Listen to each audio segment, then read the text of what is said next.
Hello, everyone. This is Millie Weaver. So today is an exciting day. Two things I'm going to be talking about in this live stream. One, I'm going to be giving you guys an update on my legal cases that have been going on. And two, we are going to finally be premiering Shadowgate 2. So I'm so excited to finally premiere Shadowgate 2 with you guys. I know many of you have been anticipating it and wondering when's it going to come out. I know that this is something that had to be put out before the election. It's got some huge information in it. It's got some new it kind of previews some new whistleblowers because there's going to be a trilogy, Shadowgate 3 as well. So that's a little bit of a spoiler, but I did tweet about that earlier, so I'll give that one to you guys. But first, let's get into the cases. You guys know that I was arrested back in August 14th of this year. Now, I'm not going to be able to give you guys updates on the criminal case per se, but the update I'm giving you guys right now on the CPS case, which was only really created because I was arrested and the children were not able to have their parents. That's the only reason why that case was even created, and because the judge in the criminal case didn't get the paperwork over to the other judge in the juvenile court with the CPS case in time so that the judge there could dismiss it. So it was unfortunate because we had to deal with CPS and a whole nightmare situation that you never want to have to deal with just because of a technicality. But thankfully, yesterday, the CPS case was dismissed. So that is a huge relief for me. No parent wants to have to go through something like that. Okay, so it's a huge relief. We're very happy. We're thrilled. And it's one down, one to go. That is the status of that right now. So I'm very happy to share that news with you guys, just so you know. My kids are safe. Yay. Our family is safe. So there's that update. Now, let's get to Shadowgate. Shadowgate is going to premiere tonight on my website, millennialmillie.com. It is transcoding right now as we speak, and it is on its way to being uploaded. We are planning to premiere it at 8 p.m. Eastern Time, and so I'm so excited. So I'm actually going to be watching it with you guys on this stream. So you're welcome to go watch it on my website, but I'm also going to be watching it in this live stream with you guys that are actually able to watch this live feed. But be warned, if you don't like somebody interrupting and, pausing and giving you guys new information or, kind of a little bit of a explanation for certain things, then I recommend you just watch it on my website, millennialmillie.com, when it live premieres. But I'm also going to be giving you guys a couple sneak peeks because I am so excited. I can't wait. I'm going to be giving you sneak peeks into Shadowgate 2 if you go with me on this live stream, because I can't wait. But I don't want to spoil it too much, so I'm not going to go crazy here. But yeah, Shadowgate 2 will be on the website. Also, if you guys haven't seen yet, we just launched the Shadowgate T-Shirts. So we have Shadowgate tees for men and women on my website, millennialmillie.com. Here's one of the women's T-shirts. It is fabulous. I love it. Shadowgate with the challenge coin here with this very spooky skull Grim Reaper guy. I mean, this is just an amazing graphic. Really, the quality is insanely good. The fact that you can actually read these words here. I mean, very good quality t-shirt. Love it. It supports our work. It supports our efforts to continue making great documentaries, getting whistleblower content out, and just doing real, true, honest journalism, because we need more of that in this country right now. That's going to be a little bit about what we talk about in Shadowgate 2 is fake news and how journalism is under attack in this country, and that it's a major problem. Did you set it up on Twitch? So here we can see Drain the Swamp t-shirt. We also have these for sale. Now, these are the women's t-shirts, but we do have men's t-shirts, I promise you, and it has the same graphic on there. High quality t-shirts. You guys can purchase those on my website, millennialmillie.com, and like I said, it makes it so that we can fund this operation. As many of you know, I'm an independent journalist. I do not get paid by any media organization, which is great because I don't have anyone telling me what I can or can't say or what I should say. So I can just give it to you real and give it to you as truthfully as I see fit and as you guys deserve. So one other thing, we also have posters. We're going to be selling these. Now, these are not up on the site yet. But we've got this here, Drain the Swamp posters. And for the first 10 that are purchased on the site, they're not up on the site yet, but I'm going to be putting up shortly. They'll be up by tomorrow. The first 10 purchased, I'm going to be autographing those, especially to the people that purchase them. We also have these really cool, I think it's upside down, Shadowgate posters. Yeah. Which I'll be autographing those as well. Those are super cool. So, like I said, the reason why we're selling these things is one, because they're cool, but two, because it helps fund our work and our journalism. And, you know, I've got other people like working on the Sunset Exposed project, insiders, all kinds of things going on here. And your contributions, you know, they really go a long way in helping support my work since, you know, I'm not employed by any media organizations. So thank you for everyone who has been supporting me thus far. And I know I've had a lot of people asking for things like these products to sell. I've had a lot of very generous people make donations, and I wanted to give something back. You know, I don't want people just, you know, I like it. I appreciate it when people do donations, but I'd like to be able to give you something for your hard-earned money so that you can support me while supporting true, honest journalism, and you get something back as well, a product or something fun or something that you can hold on to remember the moments that we are having together going through these stories. So we also have stickers. Shadowgate, #Shadowgate bumper stickers and millennialmillie.com stickers. These are fun and exciting. These will be up on the website shortly as well. You guys are kind of getting a little sneak preview into some of the things we've got going here, but we definitely have the t-shirts on the site, both men's and women's, and we have a wide range of sizes and selections. So moving on, let's talk about Shadowgate. So many of you guys remember Shadowgate 1 was huge, and it caused this huge rippling effect, and it really freaked out a lot of these private contractor corporations that we mentioned in the film.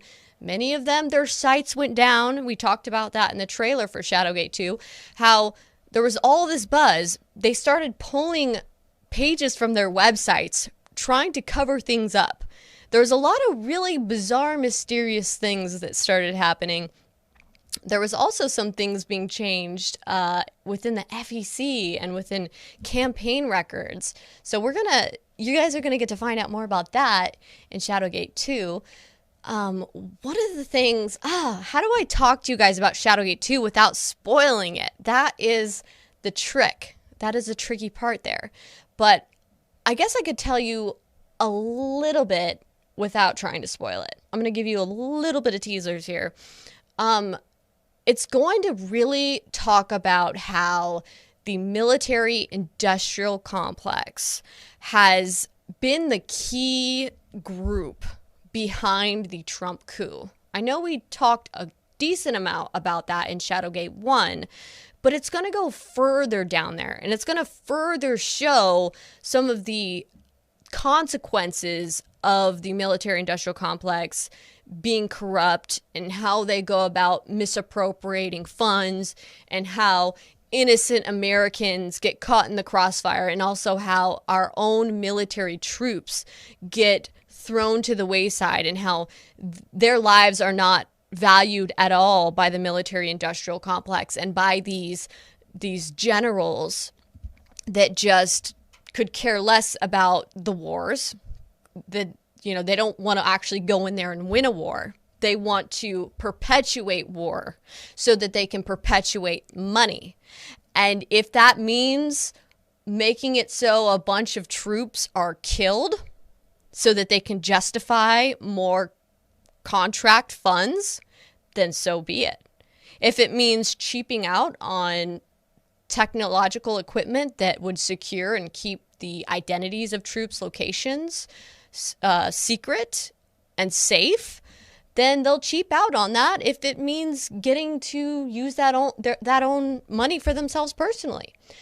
You guys are going to get to see firsthand stories and examples of this, and you're also going to get to see never before seen footage from our whistleblower Patrick Bergey that he's never shown people before, which is huge. I mean, we're talking key footage in Iraq. You're going to love it. So I don't want to go too far down there without ruining that, but we're also going to be delving into fake news. We're going to be pinpointing fake news assets and pointing out some, and pointing out, more importantly, the corporations that fund them, because it's like one of those things where if you just get rid of a fake news IIA asset, a new one will spring up in its place, maybe even two. So more important than even pointing out the fake news assets out there, you have to point out where the money's coming from and how it's all being done and what laws support the fake news and what laws were created to justify the psychological warfare that's going on in our country right now. I mean, there's a lot of problems with the left and right paradigm in this country right now. And what people need to realize is that it is by design. You're not seeing right and left-wing stuff going on here and thinking that this is all organic and natural, because it's not. And everyone's kind of scratching their head wondering, what is this? Why are we seeing mass hysteria? Why are we seeing this intentional division?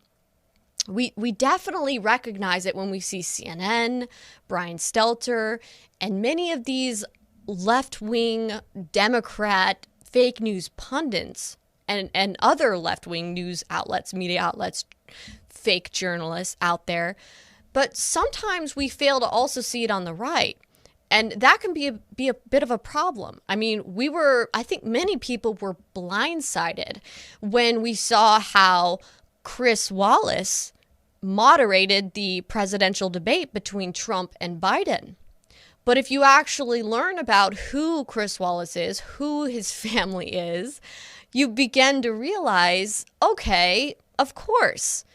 When you remember that there are also rhino Republicans, never Trumpers groups out there that have it out for Trump, not because, oh, he's a Republican or because any of the reasons that the left wing says about Trump.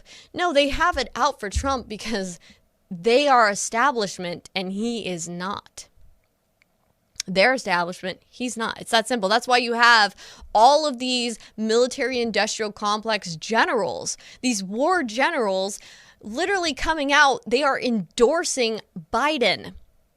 Isn't that funny that Trump is kind of trolling, in a way, the Democrats, the liberals, into supporting a presidential candidate, Joe Biden, that is endorsed by all the war hawk military-industrial complex generals? I thought the Democrats were anti-war, remember? Well, they're being duped into supporting a presidential candidate that is going to get them into more wars and that is going to feed these war hawk generals all day with money, money, money, money. Whereas Trump, he has talked a lot about putting money into the military, but if you pay attention, the money he's putting into the military, that money is going towards the families and the troops. So the military generals, they don't like that. They would rather be going into big, giant private contracts so that the guys up top can get all the money. Trump wants the money going to the families, the soldiers themselves, the people that these war hawk guys, these war hawk generals could care less about. They would spend their lives on the battlefield in an instant if it meant them getting more money. So that's another key thing as well. So there's going to be a lot of things here we're going to delve into with Shadowgate 2. I'm very excited. It is pretty, I didn't feel like it was long at all. I wanted more. I'm just like, I love this. And that's why we are having Shadowgate 3. Yes, Shadowgate is going to be a series. So that's exciting. A series, yay! Because as we go down this road, there's always more things that need to be covered. And one of the teasers I'll give you for Shadowgate 3 is that we are going to be talking about General Flynn. We're going to be exposing those who set up General Flynn and those that were working to destroy him and working to also go after Trump at the same time. So that'll be fun. And we also have... Okay, Shadowgate 2 is pretty, it's a great film. It's pretty long, about an hour and 32 minutes. So get your popcorn ready, sit down, get comfy, relax, enjoy yourselves, and enjoy the information and the giant opening of your mind that you're going to have when you watch this film. You're going to start to see differently. You're going to start to see the left-right paradigm and how when you see how IIA operations are run and how they intentionally create these divisions so that they can control you and that they exclude the hidden middle. They do that on purpose. And one of the best examples of that, I think, out there is how we're seeing the division between Black Lives Matter and Blue Lives Matter right now. It's pretty obvious to most of you out there that this is not normal. Why is it like football teams? Why is it just Black Lives Matter? Let's blame these shootings of these people on racism, which really doesn't make much sense, okay? They're turning it all into a race issue, especially, looking at the case with Breonna Taylor. What happened to Breonna Taylor was a tragedy. It was very sad. It was a horrible, horrible situation. From what we can tell, Breonna Taylor, she was a nurse. She was a good person. And this is something that you never want to see happen to your family member, them being shot and killed. But to say that it was racially motivated when the cops shot into a home without even seeing her and she got shot, because essentially an officer's like firing into a shadow. It doesn't make sense to say that it was racially motivated when the officer presumably couldn't even see her race. Okay? So that doesn't make sense, you see? And it's constantly making it this false issue of race and that these cops are going after people for race. Okay? Which excludes the middle. Okay. And then you have on the right hand side, you have the Blue Lives Matter movement, which was primarily, it seems as though it was a reaction in a way, a natural reaction where people were like, well, there's a lot of really good cops out there, hard-working Americans that are doing their best to police communities that need help. People want to feel safe. They don't want to feel like criminals are around, right? So you have that polarization over there where people then just jump right on board. Blue Lives Matter. But in doing so, they ignore the police brutality aspects and the violations of civil rights in a way. So you're having two polarized sides stubbornly stick to their guns with this division here, fighting each other, when I bet you if both sides weren't being controlled by this controlled false dichotomy, they would probably be able to sit down and have a discussion and might find out that the real issue here is, one, police brutality is not good. Bad cops should be the biggest enemy of good cops. Okay? If you're one of those people like, I support cops, there's a lot of great cops out there. I've got family members, whatever. They are wonderful people. You know, the best way to support good cops is for those good cops and others to also hold accountable bad cops and cops that abuse their power or commit acts of brutality. We've seen many instances of brutal acts against people of all races, colors, creeds, and sexes. Okay? So oftentimes we see white men at the hand of police brutality, or, it doesn't matter the race. But one thing I will say is, if you actually were to pay attention to any bit of disparity between who is more likely to be attacked or have a instance of police brutality against them, more likely it is men who are victims of police brutality or being killed or shot by police than women. Women are a very small percentage of instances of police shootings or police brutality. So if there's any disparity there, it would be men being targeted more by police brutality. That's just according to the statistics, okay?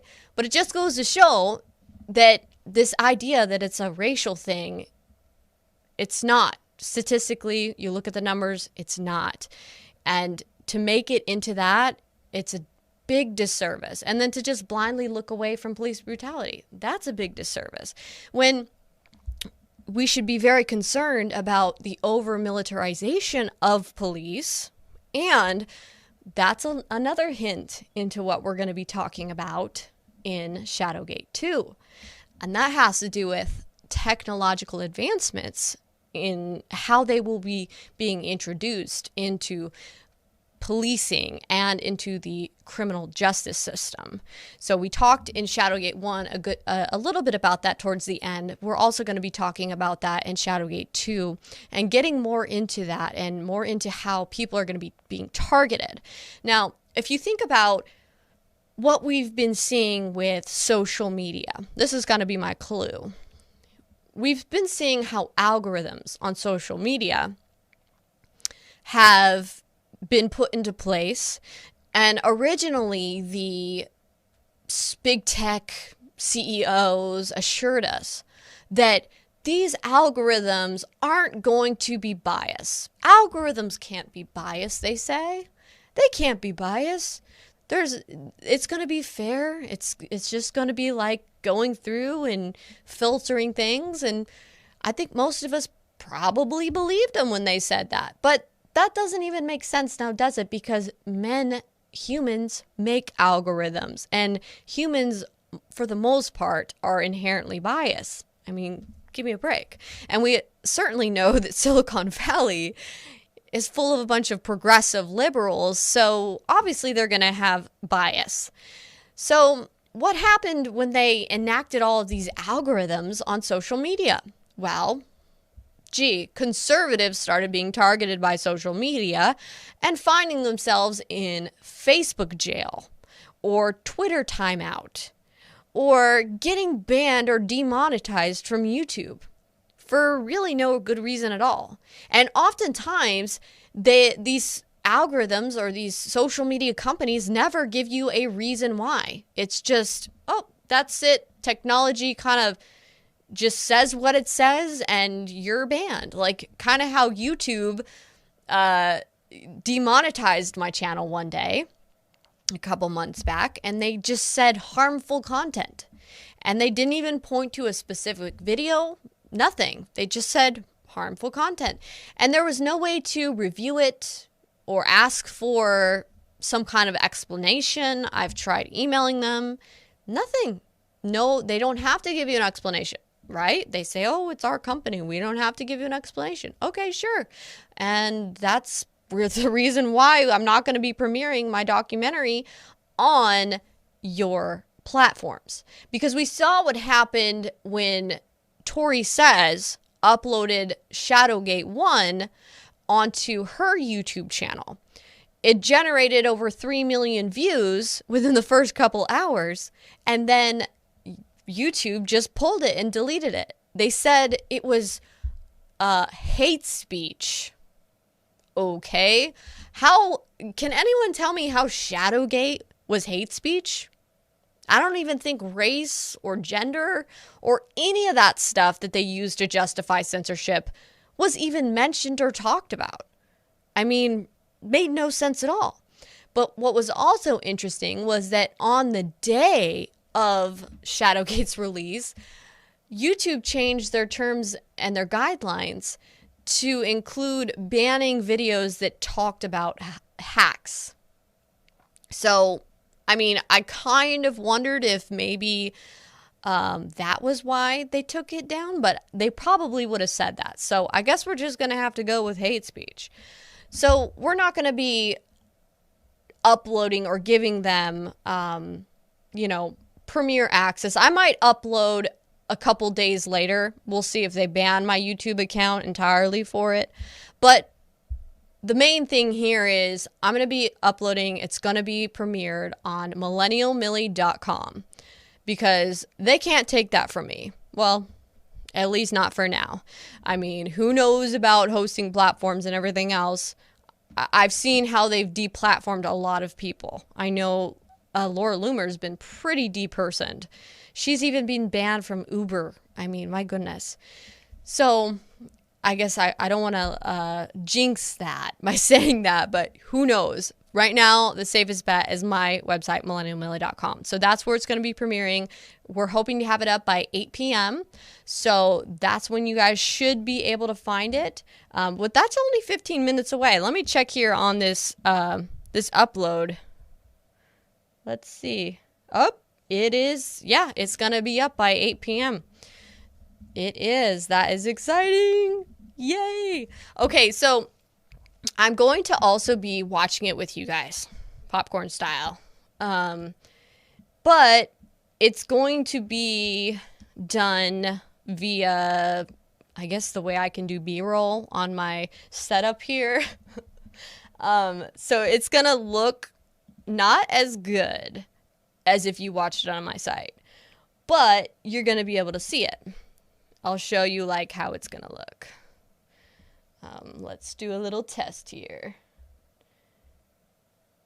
Oh, click. Is it going to do it? Let's see. Okay, so that's kind of how it's going to look, which doesn't look too bad. It looks pretty good. So that's how that's going to be if you watch it with me here on this stream. And I will be chiming in, so there will be that as well. So if you don't want me interrupting, because I know some people are like that. I'm like that personally. Like, it's funny because I know when I'm watching a film, I'm like, stop interrupting. Or when there's debates and other things, I'm like, I want to just really focus and pay attention and don't want too many interruptions. But some people, on the other hand, like that. And they like people adding in opinions or adding in more information or just enjoying watching movies with people. But so you get to take your pick. You get to take your pick. That's kind of how that's going to be. But I'm not going to start playing it until it is up on the website, to be fair. So, not yet. We are like a couple minutes away now. It's 7:47, and we're getting there. We're getting there, guys. I'm so excited to get this movie to you guys. So, any more hints that I could give you? I don't want to spoil it. I don't want to ruin it for you guys. So I don't want to give you too giveaways. But I'm going to talk one more time for those of you who are just now popping on this feed about some of the products that we have now that help support my work and help support my ability to get more documentaries out. We are working on Sunrise. I guess I could talk a little bit about Sunrise. First, I'm going to talk more about Sunrise, but first let me talk a little bit about these shirts again for those who are just popping on here.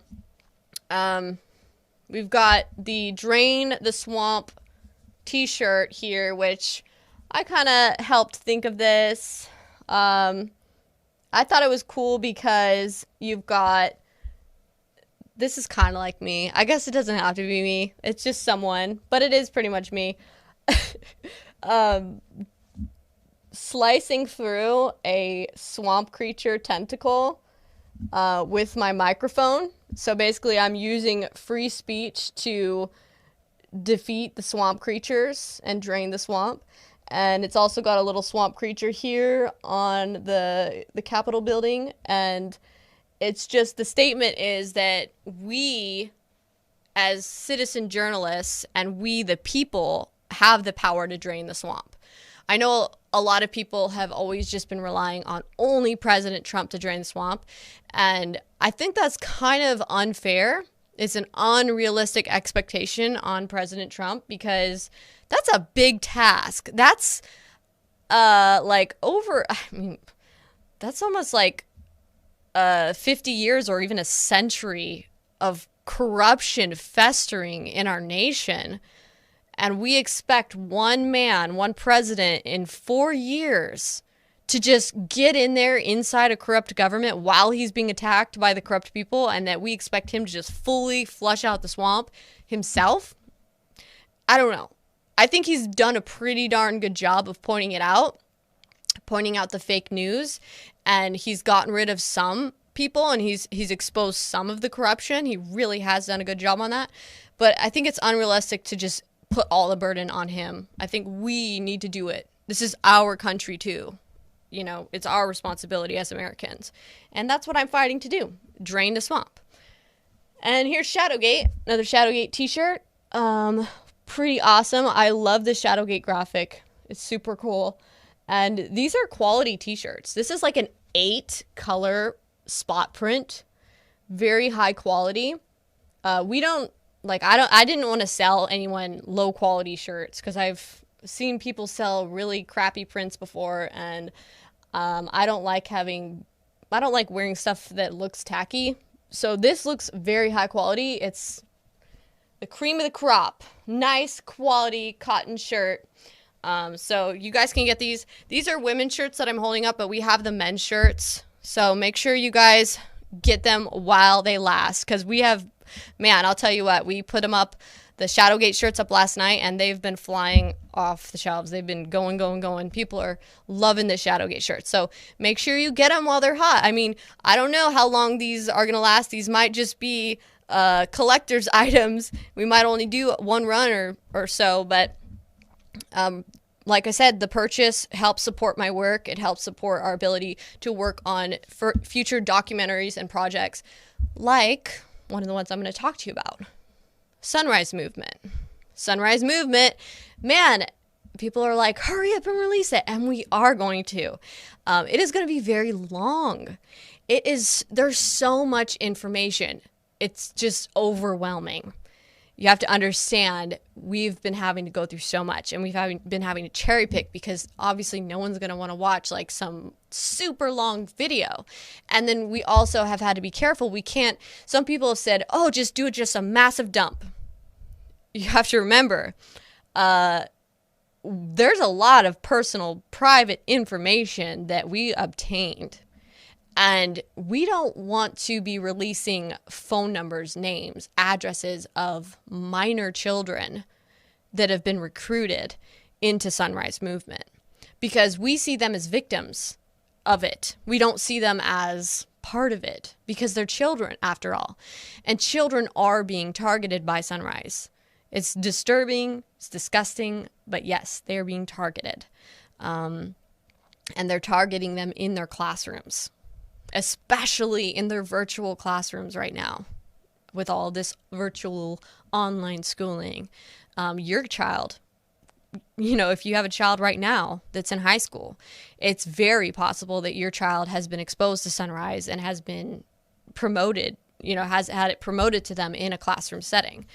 You might want to ask your kids about it. Have you heard about sunrise? Do you know kids in it? This is something that they're pushing down the youth's throat, because the idea here is to create a youth revolution of Green Party communist kids that demand at the end of the day, hey, New World Order, or I guess the new term, liberal world order. So let's before we get too much into sunrise, I will say it is going to be coming out soon, and it will be out before the election. And we have some amazing people, in there infiltrating behind the scenes, getting great video content. They're so bold. I mean, AOC, Chuck Schumer, these people are literally just boldly doing whatever they can to help push these crazy street actions and revolutionary things to, one, they're trying to undermine and stop the SCOTUS nomination, which, hasn't been working very well for them so far. But it's scary to see that our own congressmen and women, our senators, would be colluding with a cult that's targeting children. And that this cult, if you look at it, you follow the money, you follow the chain of command, it all links up to the EU and the UN. I mean, it's foreign meddling right there, I would think. Foreign meddling. So, all right, it's 7:55. We are down to the minute here. It's only a couple more minutes before Shadowgate comes out live on my website, millennialmillie.com. You can also join millennialmillie.com. We've got a membership page, so you can sign up to become a member, and that basically it's $5 a month, and it mostly just goes towards helping pitch in and support us, so that we can continue to do journalism. And there's an online forum. There's, you create your own membership profile. And it's just a cool little thing, if that's something you want to do. There's that. So, all right. I think I'm just going to, I don't want to do it sooner. We're down to 4 minutes here. 4 minutes. I'm going to check the site to see if it's up yet. Let's check it. Let's check it.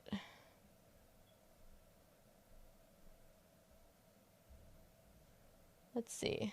There we go. All right, so let's check the site. Shadowgate 2.0, full movie. All right, and like I said, here's where you guys can purchase the new Drain the Swamp T-shirt or Shadowgate T-shirt. We also have a men's shirt here as well. Super cool. And another women's shirt down here. But yeah, it's the same thing. But yeah, it looks like Shadowgate is now officially up on millennialmillie.com. That's Shadowgate 2. It's officially up on millennialmillie.com. So if those of you guys who want to go watch it there, uninterrupted in HD, feel free to. And those of you guys who want to stick with me for my movie night, continue on my journey. All right, so let me switch this around. Okay. Let me switch this around. All right, guys, the much anticipated moment is here. Shadowgate 2. All right, guys, are you ready? Are you ready? This is going to be exciting. I'll try not to interrupt too much, okay? I will try. But like I said, don't get mad at me because I gave you the option to watch it uninterrupted on my website, millennialmillie.com. Okay? All right. Here it goes.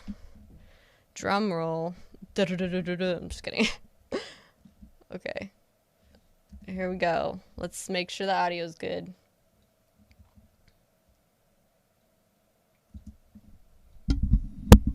Hold on.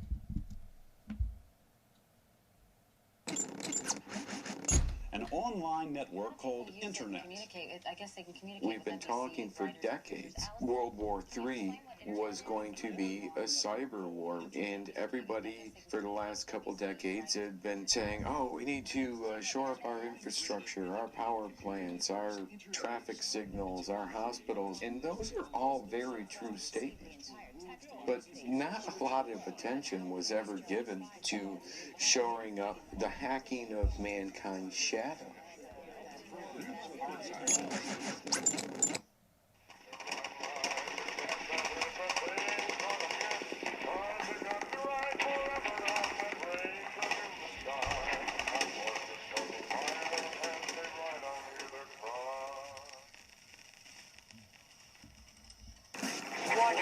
No entry without authorization. I don't want to set the world on fire. Who do you think is pulling Biden's strings? Is it former Obama? People that you've never heard of.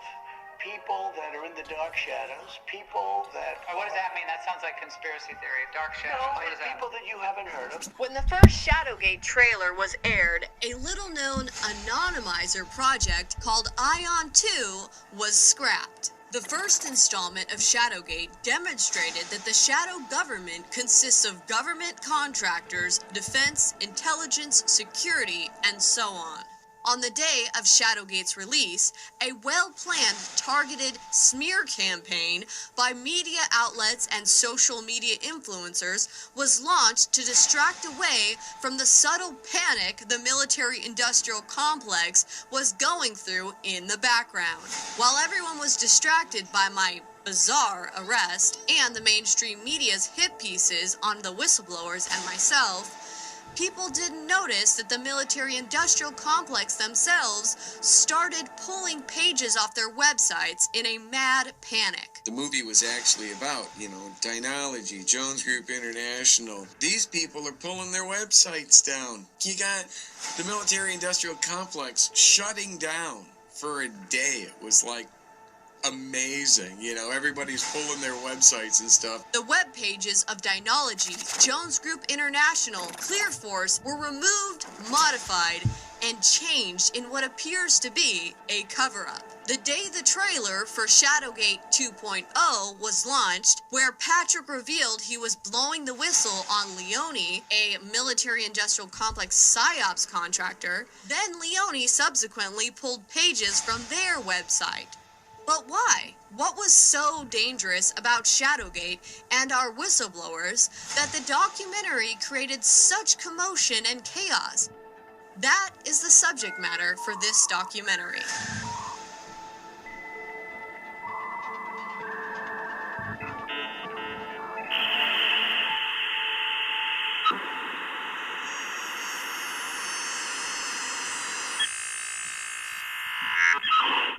Fake news, yellow journalism, and propaganda have been around for a long time. The term fake news previously was associated with video news releases, advertisements made to look like news. There aren't many kids who will pass up a chance to play video games. And when the holidays roll around, most kids start wishing for more. But it turns out this sort of activity might actually be good for your child. Too often, it's hard to tell just by looking at the package which choice is better for you. As customers walk the aisles, they'll soon see the Great For You label. You just choose one of our professional newsreaders and one of these highly impressive virtual news studios. Then send us your news stories together with your logo and any supporting images, and we will do the rest. Now, fake news has evolved into political spin. Twitter CEO Jack Dorsey announcing plans to ban all political ads, deceptive reporting, and smear campaigns. When it was realized that then candidate President Trump was likely to win the 2016 election, this new twist on fake news needed a boost. The Smith-Mundt Modernization Act of 2012 allowed for U.S. citizens to be targets of propaganda. This opened the door for social media psychological operations to be used domestically within the U.S. However, IIA, or interactive internet activities, the military nomenclature for social media influence operations still wasn't legal to use domestically, but non-attribution techniques made it possible with little or no detection. With these propaganda acts that allow propaganda like the Smith-Mundt Act, I mean, do you find that this timing was actually the military-industrial complex trying to regain control? Absolutely. Why did we make NPR? Why did Congress make NPR? Why did Congress... And remember, guys, the Smith-Mundt Act, that also shows how there's the left and the right colluding together, the same establishment, left and right, where you have Obama who signed it, but we had Republican-controlled Senate and Congress that allowed it to even get through in the first place. So that's an issue there. Okay, it just shows how the right and left establishment are of the same beast. It's the left and right wing of the same bird. Make the Corporation for Public Broadcasting. They made it because they knew there was a potential back with television and radio that either corporations or our government could maliciously use these technologies to do bad things to America. So we made these nonprofit organizations to hopefully provide some sort of a bumper, although those have been abused at this point as well. Why does this keep happening, Mrs. McGrady? Well, racism is like a disease. If you don't treat it, it's just going to get worse. You've got the Smith-Mundt Act in 2012, which helped what was called provide IIA the keys to the kingdom. That was what we wanted, the keys to the kingdom. Because it was such a problem for us, how do you disseminate information on a chat room with a bunch of Iraqis who are sitting in Iraq, but that chat room's on a server somewhere in the United States? How do you do that without violating American law? And plus, how do you do that with ensuring that an American's not going to see that post later on, which does not have attribution for it potentially, right, and be influenced by it, because that's illegal? Well, everyone, good afternoon. On behalf of Fred Kemp, our president, and the entire Atlantic Council family, dedicated or focused on countering propaganda and disinformation act. And no, it doesn't have anything to do with this year's presidential campaign. Yeah, when John Huntsman came out back in March or so of 2016, trying to promote the Disinformation and Propaganda Act, focused on Russia. In the middle of the night of 2016, they come out with the Disinformation and Propaganda Act. It's a massively, was $180 million government program that's funding nothing more than the Atlantic Council. It funds social justice NGO programs to determine whether or not something's fake news. If you look closely at the writing of the act, under Section 2, Sense of Congress, it states the United States government should develop a comprehensive strategy to counter foreign disinformation and propaganda, and assert leadership in developing a fact-based strategic narrative. And an important element of this strategy should be to protect a free, healthy, and independent press in countries vulnerable to foreign disinformation. There's only one problem. The act makes no mention of domestic propaganda and disinformation. One could argue that this act was done to prevent Russian interference in the elections. However, if sophisticated non-attribution and misattribution technology is used to make domestic propaganda and disinformation appear as though it is foreign, then these two acts together actually made domestic propaganda and disinformation legal, opening the door to sway elections and go after political dissidents in the name of protecting a free, healthy, and independent press. They say, well, we're stopping propaganda. We're going to stop this fake news. Who's going to stop the fake news and the propaganda? The government? And the politicians? They're the ones who propagate all this. They're the worst producers of fake news. And they're going to be in charge of watching us? Since the 2016 election, the use of domestic propaganda and disinformation through the dissemination of fake news on both sides of the political aisle has escalated to the point of nearly destroying our First Amendment, the Constitution, and the social fabric of our country. This is extremely dangerous to our democracy. I think you get the idea there, what's going on. All these anchors and all these markets are required to read this script. Really, what it's doing, it's kind of like the Fox Fair and Balance slogan. It's a way of saying, we're fair, everybody else is biased. We're fair, everybody else is biased. Russian hacking and meddling in the presidential election. That there was Russian meddling. That Russia meddled. The Russian meddling. Russia's meddling. Russia was meddling. Russian meddling in the presidential election. Isn't that funny how Brian Stelter just has to rub it in and look, see, Fox News and the right wing, they're the real fake news. And then it's like, just shut up, Brian. We can literally point out the exact same thing you're doing with CNN and all your fake news and how you guys all spew the same talking points. It's so ridiculous. But of course he would not resist that moment to do that. I'm seeing some people commenting in the chats, and people are like, saying they think that I'm saying that people can watch it on my site and pay for it to watch it on my site. Just to let everyone know, it is up on my website, millennialmillie.com, free to everyone. We're not charging anyone to watch this content. We're putting it out there for free for everyone so that the public can have access to this content. So it's free. Whether you watch it with me on the live stream or whether you watch it on my website, no one has to pay anything. So I see you lying fake bot trolls in the comment section, and you're wrong. Back to the movie. The only thing that can stop this is the full and complete exposure of the fake news industrial complex. Patrick Bergey, a decorated veteran of both the Iraq and Afghanistan wars, has come forward as a whistleblower. In Shadowgate, he exposed Dynology and ClearForce for their abuse of power. Dynology, which developed a classified tactical psychological operations management tool through government contracts, commercialized it and made it publicly available as the ShadowNet, a military-grade PsyOps tool that used Jungian psychology as a weapon, hence the use of one's own shadow against them. Ironically, the whistleblowers, the producers of the Shadowgate documentary, and myself came under such an attack. There is a viral, I don't know if you want to call it a YouTube video or whatever. It's not a documentary that was produced called Shadowgate. I don't know what's going on, but they're not in touch with reality. Had I known how demonic this thing was going to be, I would have watched it immediately and dissected it immediately. I feel really bad. I feel like I could have stopped this thing from going viral.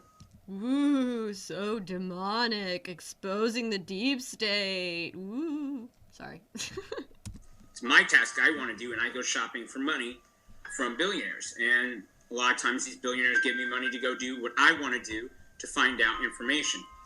They call me the Hammer sometimes. And you're about to find out why. That Ali plays behind the curtain, okay? Let me go in, do what I do, clean it up really quickly, and bada bing, bada boom. I'm not going to embarrass anybody who's distanced themselves from them, but trust me, they don't got anyone on their side. I will call up some friends to dust off some accounts from the Great Meme War, and we'll see.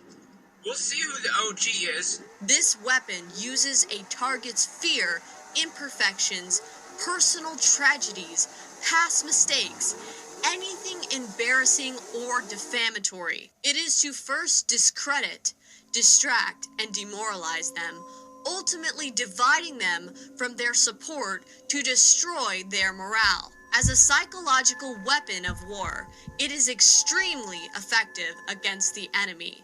As a commercialized product, it is extremely effective against a political opponent. To better understand all of the commotion, we begin our story with the war in Iraq. These are opening stages of what will be a broad and concerted campaign.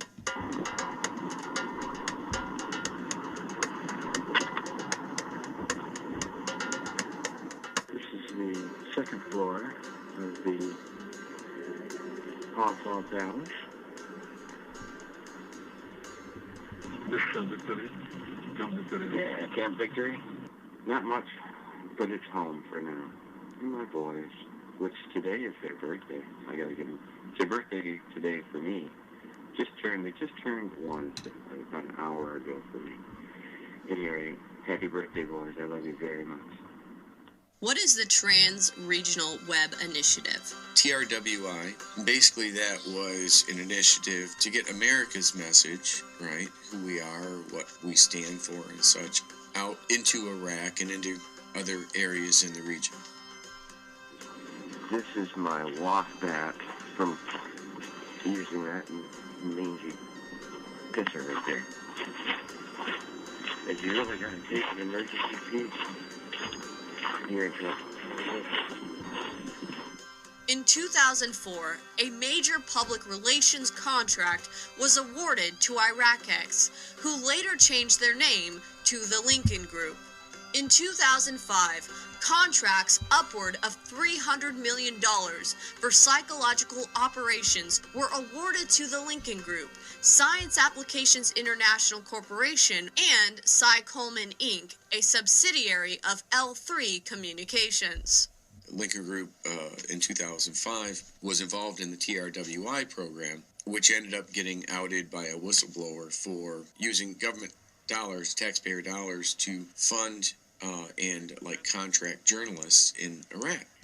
And remember, guys, Lincoln Project is a very corrupt organization of rhino never Trumpers that, Kellyanne Conway's husband, he's actually one of the main members in it, and he's a never Trumper. So it's pretty crazy. But Kellyanne, supposedly, she supports the president, but her husband is part of Lincoln Project, and it's just a bunch of never Trumpers that are all hating on Trump and trying to undermine him, and they're a bunch of establishment rhinos.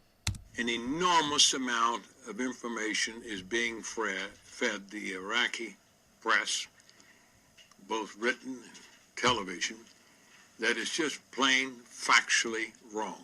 First place, we don't know for a fact how and when and to what extent money was given to journalists.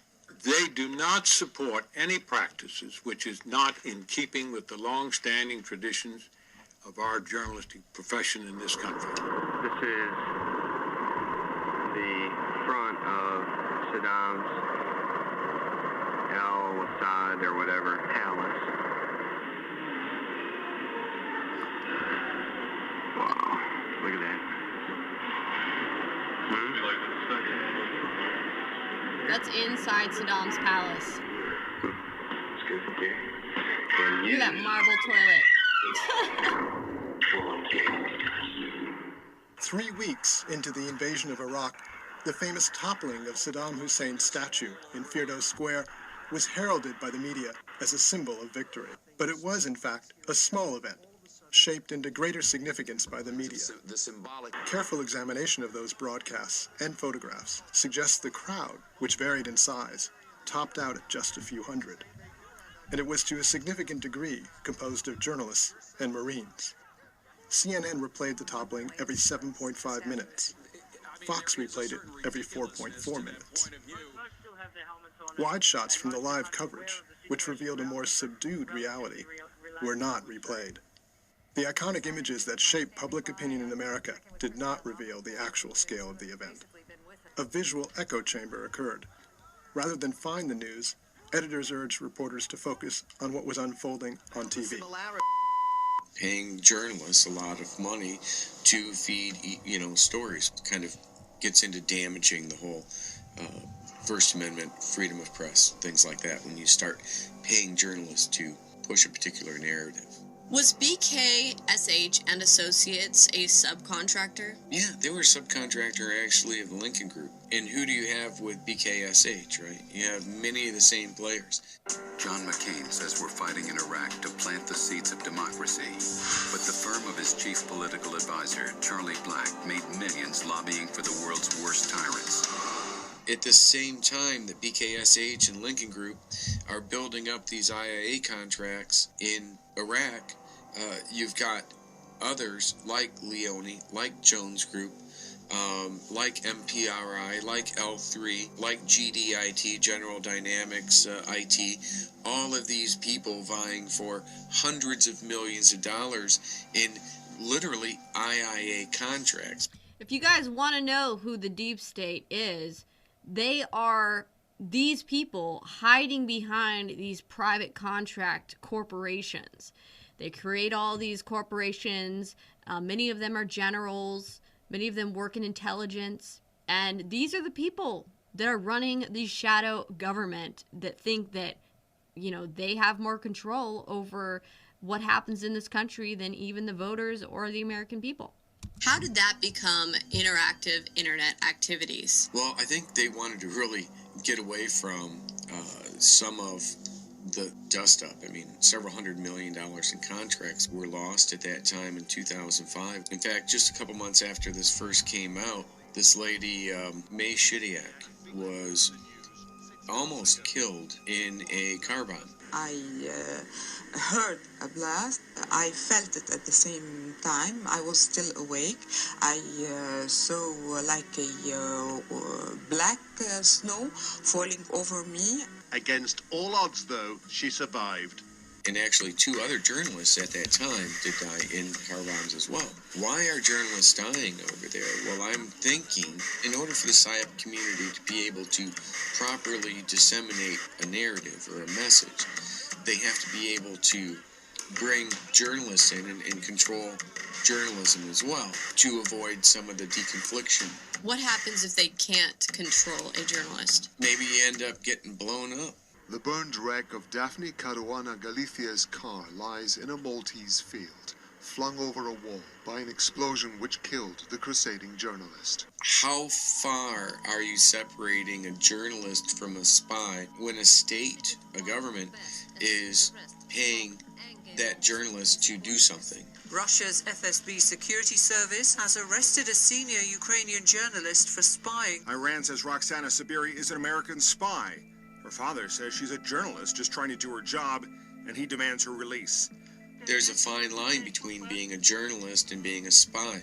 In 2008, contracts in the hundreds of millions of dollars were awarded to Leone Industries for influence operations, public relations, and psychological operations similar to the Lincoln Project. And that's the key here, guys. You gotta look at not just these fake news pundits themselves and what they're saying, but you need to pay attention to who these supposed journalists or pundits are. What are their backgrounds?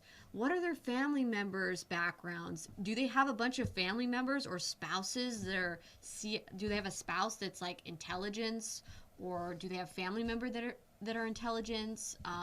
Are they themselves someone who interned for the CIA like Anderson Cooper? I mean, you have to start paying attention to the key details here, because you're going to find out the scary thing that many of these fake news pundits themselves have backgrounds.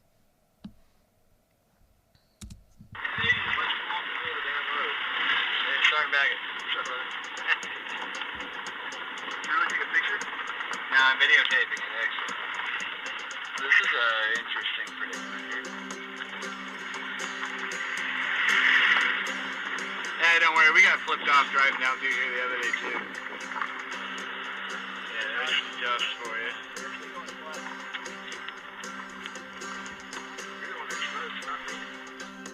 So I worked for Leone from January of 2010 to around April.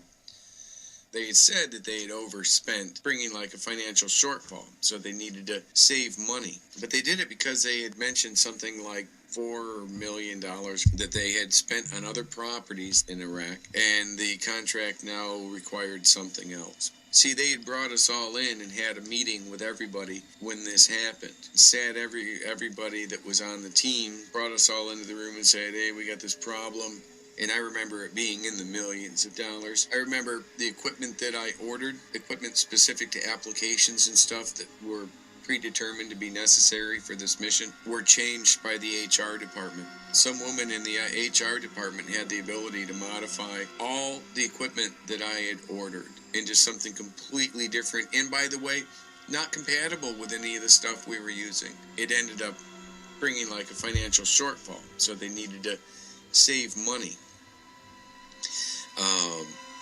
One of the ways that they did that was having me secure a classified network with Linksys Home Wi-Fi, and I'm not gonna do it. So good luck to you on that. That's what I had gone to them about, saying, "Are you freaking people kidding me?"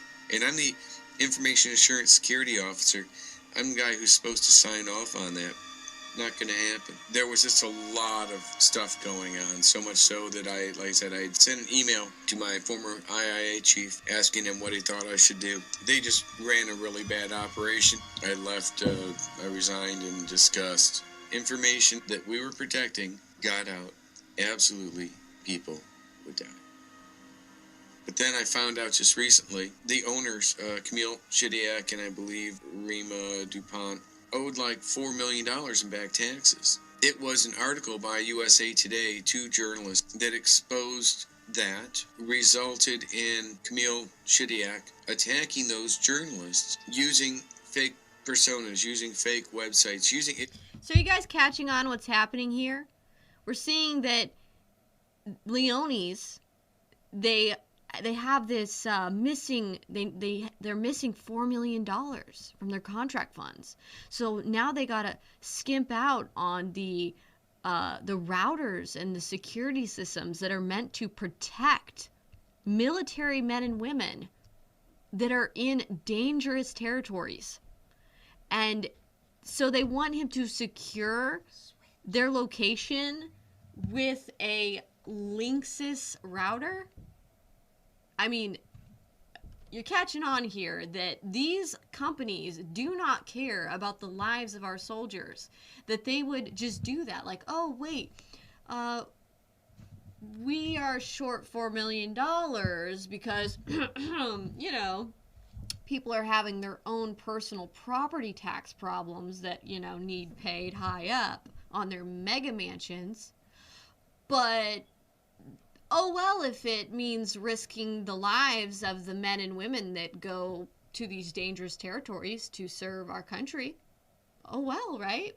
That's the brutality and the mercilessness of these military-industrial complex corporations. It's disturbing. So keep watching. It's gonna get even deeper. Using IIA, and I would add a third-party investigation also determined that they used highly advanced anonymity. So are we talking highly advanced anonymity like you would get through Intrepid, that has the ability to do not only attribution, non-attribution, and misattribution? Camille Shadowgate had said he didn't use government computers, right? He didn't use government resources to attack those journalists. Attack them, I would add, in the exact same fashion that you were attacked by USA Today, right? So USA Today is an IIA victim. Shadowgate comes out. Then USA Today attacks you. They attack you for trying to report about IIA when they themselves apparently claim that they were victims of IIA themselves. You know, people attack us instead of actually looking into the things that we brought up. Camille Shadowgate, co-owner of Leone Industries, a Pentagon contractor, has admitted to criminally targeting journalists for reporting on a failed Pentagon propaganda operation. Shadowgate used dirty tricks reminiscent of the FBI's COINTELPRO tactics to target the journalists. But Leone's co-owner created a batch of fake websites, social media accounts, and a fraudulent Wikipedia page in an effort to smear the journalists. So let me get this straight. What you're saying is that Leone, the private contractor company that you worked for, misappropriated contract funds, and at the same time, the owners of Leone owed all of this money in back property taxes for their big mansion, their privately owned home. Hollywood Homes. Yeah. So this money somehow doesn't go toward secure systems that would protect the safety of American troops in dangerous territories. Instead, that money goes towards potentially home taxes or whatever, and yet these troops are now vulnerable because they're securing their locations with Linksys Wi-Fi routers. The vulnerabilities that you have on a $67 Linksys home Wi-Fi, I could break that with a Pringles can from a half a mile away. This is all you need to hack into the confidential business files of many of the city's top companies and finance houses. A laptop and an aerial built into a crisp can will do the job. At the moment, most business computers talk to each other through a network of cables, but increasingly companies are installing cheaper wireless systems which use radio signals. Hackers can pick up any stray signals and access the secret information. And we're sitting here on a base built for contractors by contractors. It's called GV, or Green Village, right just a few miles from Kabul International Airport, KIA. It would be very easy to be able to access that information from the outside if you did. And in fact, not long ago, a few years ago, a big truck bomb took that whole place out.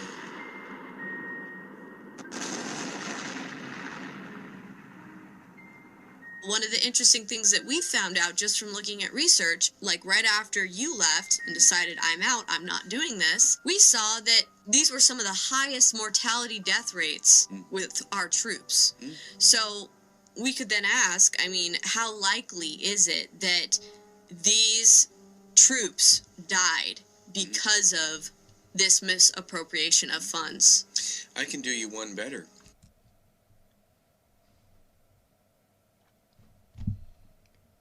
Do you guys understand the seriousness of what that just revealed there? That many, many lives were lost. I mean, I would say murdered by these corrupt military industrial complex corporations, these MIC corporations that just, thought that it was more important for those funds to go towards someone's back taxes on their Hollywood mansion than it was to use the funds for what they were intended for, which was to secure the safety of these personnel, of these soldiers. And just watching that explosion, how huge that was, that many lives were lost. And that, those parents were, given that bad news, that horrible, horrible news that you would never want to be delivered. Those wives, those children that were family members to those men and women that lost their lives. It's disgusting. It's murder. And these people that did this need to be held accountable. It's disgusting.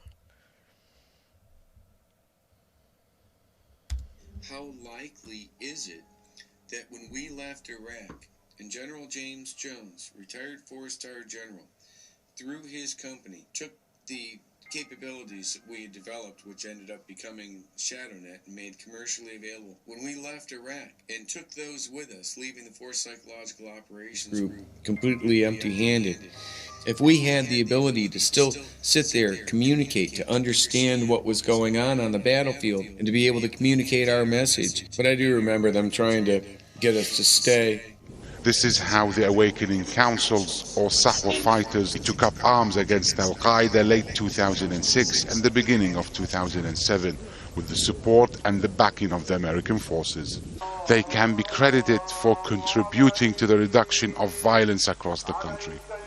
And keep in mind that what we did was help talk kids out of actually blowing themselves up before they do it, right? The children love to come and study. And we have elders here as well, because during the Civil War they couldn't study, and now the opportunity is here so they can come and learn. How many people actually died? How many of our troops died because some kid strapped on a bomb that wouldn't have otherwise strapped on a bomb? But I would argue even more, would we even have ISIS? Would ISIS have taken over after we left? How many people died from that? You can't put a number on it, but you can certainly use your common sense and understand that people probably did. Without the help and support of the awakening councils, an armed group like Al-Qaeda still has the power to control towns and cities once again. Abu Hudhaifa, a local Sahwa leader, says his house was destroyed recently by Al-Qaeda members. He warns that the withdrawal of US troops will leave his fighters at the mercy of Al-Qaeda. The Sunni militia, the Sahwa, have been on the front lines. Sheikh Abu Salim, here in the black leather jacket, has led that fight in Samara, in the north of the country. But 20 days later, while the Sheikh was in Baghdad, the militants returned in strength and took their revenge on his family. Why is it you think that ISIS and Al-Qaeda have come back? After the Americans withdrew, we were neglected by the government, and Al-Qaeda became strong again. I have a letter from the IIA chief back in 2010, just before I had submitted my letter of resignation to Leone. The IIA chief made it very clear. He's like, listen, this is how it works. You know, the government, the military just lets contractors control everything. Because when that IIA chief, who's like maybe a major now, leaves the army, he's going to submit a resume to Leone, to Dynology, to Agility, right? And these people are going to pay them, $200,000, $300,000 salaries where they were making $60,000 or $80,000. Like he says in that letter, you know, if you turn against them, you're done in the business, right? So don't turn against them. Just do the limit of what you're supposed to report. We'll get this worked out later. But everybody's just covering their ass. Too often, many people they keep quiet, they don't turn against him, and they take the money. And I'm grateful for Patrick Bergey and his bravery, and that he was willing to risk his safety and even come out and tell us this information. So thank you, Patrick. Taxpayer expense. You gotta love that one. We need very badly to understand that defense spending is very important and vital, particularly in the new challenges we face in the world. When I came back from the Iraq contract in 2008, the day of the debate between McCain and Obama, Dynology was doing John McCain's IT security and social and everything, but also just like all sorts of security, right? So from blocking, from eavesdropping, everything. There were financial filed with Federal Election Commission of several $100,000 to Dynology. Now, after McCain won the primary, then the RNC came in, pushed Dynology aside, and replaced him with Manafort. FEC filings indicate Manafort comes on as the prime and then Dynology comes on as a sub. That makes sense because 3EDC actually shows on their website, if you go back to the Wayback Machine, they list Dynology as their #1 partner at that time. And a New York Times article said that 3EDC, the company owned by Paul Manafort, didn't actually have any products, right? In Dynology, we had these products, but we didn't actually have salespeople. So at the same time I'm making the ShadowNet flyers, I'm kind of actually wondering, well, who are these flyers for? But I never knew. Kind of thinking maybe they were for Paul Manafort. While collecting documentation to verify Patrick Bergey's claims about Dynology and 3EDC being involved in John McCain's 2008 campaign, we found something very disturbing. If you look at Bergey's original FEC complaint about disbursements from McCain's 2008 campaign to Dynology and 3EDC, the link to the page referenced no longer exists. However, you can still find it on archive.org. But if you look at the pages that are currently available on the FEC's website, the dollar figures are significantly different, showing smaller figures dispersed to Dynology and greater figures dispersed to 3EDC. This suggests that sometime after Bergey's FEC complaint and the release of Shadowgate, the FEC's own website was tampered with, altering the financial relationship between Dynology, 3EDC, and McCain's 2008 campaign. This appears to be illegal tampering with FEC official records and reeks of electronic manipulation of official public records. Both McCain and Obama's campaigns were riddled with alleged hacks, social media manipulation tactics, record-breaking fundraising, and allegations of fraud. In 2008, the Democratic National Committee sued the Federal Election Commission for failing its obligation to investigate John McCain's campaign finances. In 2011, the FEC launched an investigation into the financial records of Obama's 2008 campaign. In 2013, the FEC fined McCain's 2008 campaign $80,000 for exceeding campaign donation limits and not reporting all contributions. In 2013, the FEC fined Obama's campaign $375,000, the largest ever for also exceeding campaign donation limits and not reporting all contributions. With Davis and Manafort's 3 EDC and Jones's Dynology involved in McCain's campaign, and with General Jones himself being appointed Obama's national security advisor, the bipartisan nature of the military-industrial complex influence over U.S. elections was never more transparent. Senator McCain knows me very well. I worked for Senator McCain when he was a captain. I've known him for many, many years. And with these new revelations, one thing is clear. This same syndicate of corruption is behind the coup against President Trump. Now, it kind of sounds like maybe General Jones was doing some double-crossing. Because how odd is it to then nominate the person that was running your competitor's campaign? Okay. Their IT security. Exactly. In that same conversation that I had with Jim, he had mentioned kind of... So do you catch that? Basically, General Jones was doing IT security for McCain's campaign, and then Obama then swoops in, offering this nomination and everything else, and steals General Jones away. And at that point, it's kind of clear to understand and see that they chose Obama. Who? The military-industrial complex, because Obama was going to give them a better offer for standings positions. And that's how that works. That's probably why Obama won. Snarkily, that McCain's email had gotten hacked after we had left.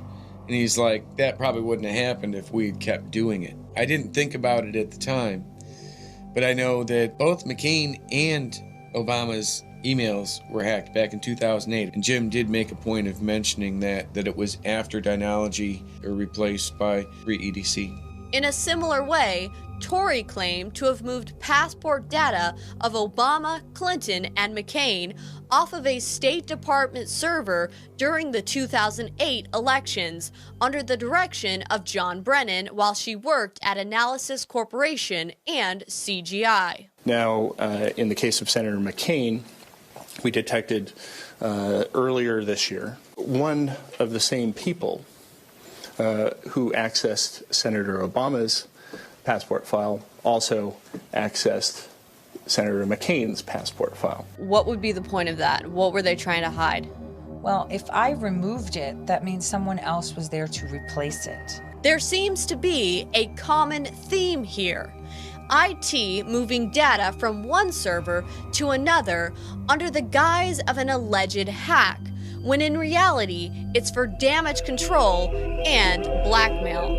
In the battle for power, democracy has a new front line. It's an online information war, where often unseen hands harvest your personal data, tapping into your hopes and fears for the greatest political yield.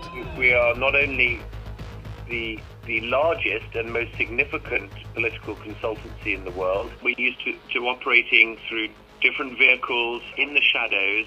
Prepared, it seems, to ruin their clients' opponents through handouts and honey traps.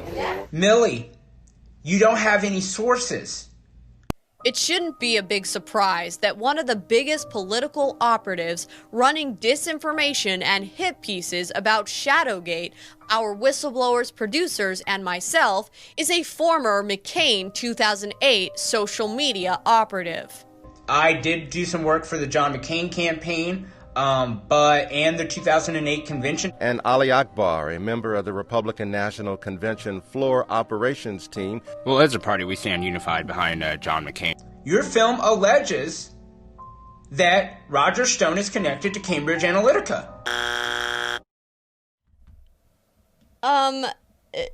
This guy just came out making a lot of crazy, wild accusations against me after the release of Shadowgate, you know, and he went out there making accusations against the whistleblowers, trying to discredit them, just wild things. I mean, the guy was trying to claim wild things. One of the things he said was he tried to say that I was running a satanic pedophile child ring and like the most wild, wacky stuff.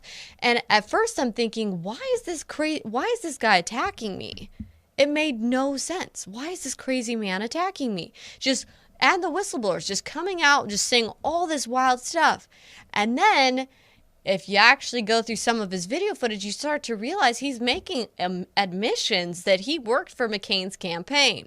Well, if you watch Shadowgate 1, oh my gosh, McCain was talked about a whole lot and implicated as one of the, you know, the main deep state actors.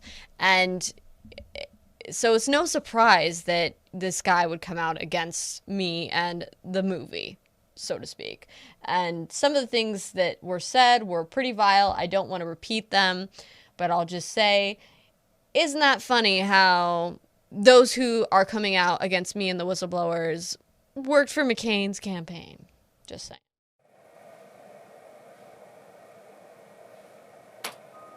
I've pointed out that that's not true and it can't be true, and that I have primary knowledge of that. Shadowgate revealed that Cambridge Analytica was a honeypot trap for President Trump to create the false appearance his campaign used Russian military-grade social media tactics to win the 2016 election, using misattribution technology to create the false appearance. It was so blatant because it was piloted at the same time that the RNC and the DNC were hacked. It was all formulated correctly. I've said to you, it's all coming out, and the question is how. I didn't conspire to leak Hillary's emails, and I have nothing to do with Russia. So, yes. The fact is, it looks like I did both. Does it look like you did both? If I wasn't me, I would say yes, that's what it looks like. They were supposed to sway him because they were supposed to give up the goods to match the Russia hack. Why would they be running an IA operation that would be helping Trump win? Because then we just make it look like Russia was running the Cambridge Analytica program too. And it admits to it right here. I am headed to... So do you guys get it? They basically did the hack using misattribution to then point it to Russia and to try to point it back on these other groups that they could try to tie Trump to try to frame Trump. So the whole thing was a big frame job as security in case Trump got in. Which I'm sure many of you guys know this, but I'm just pointing it out to clarify to some.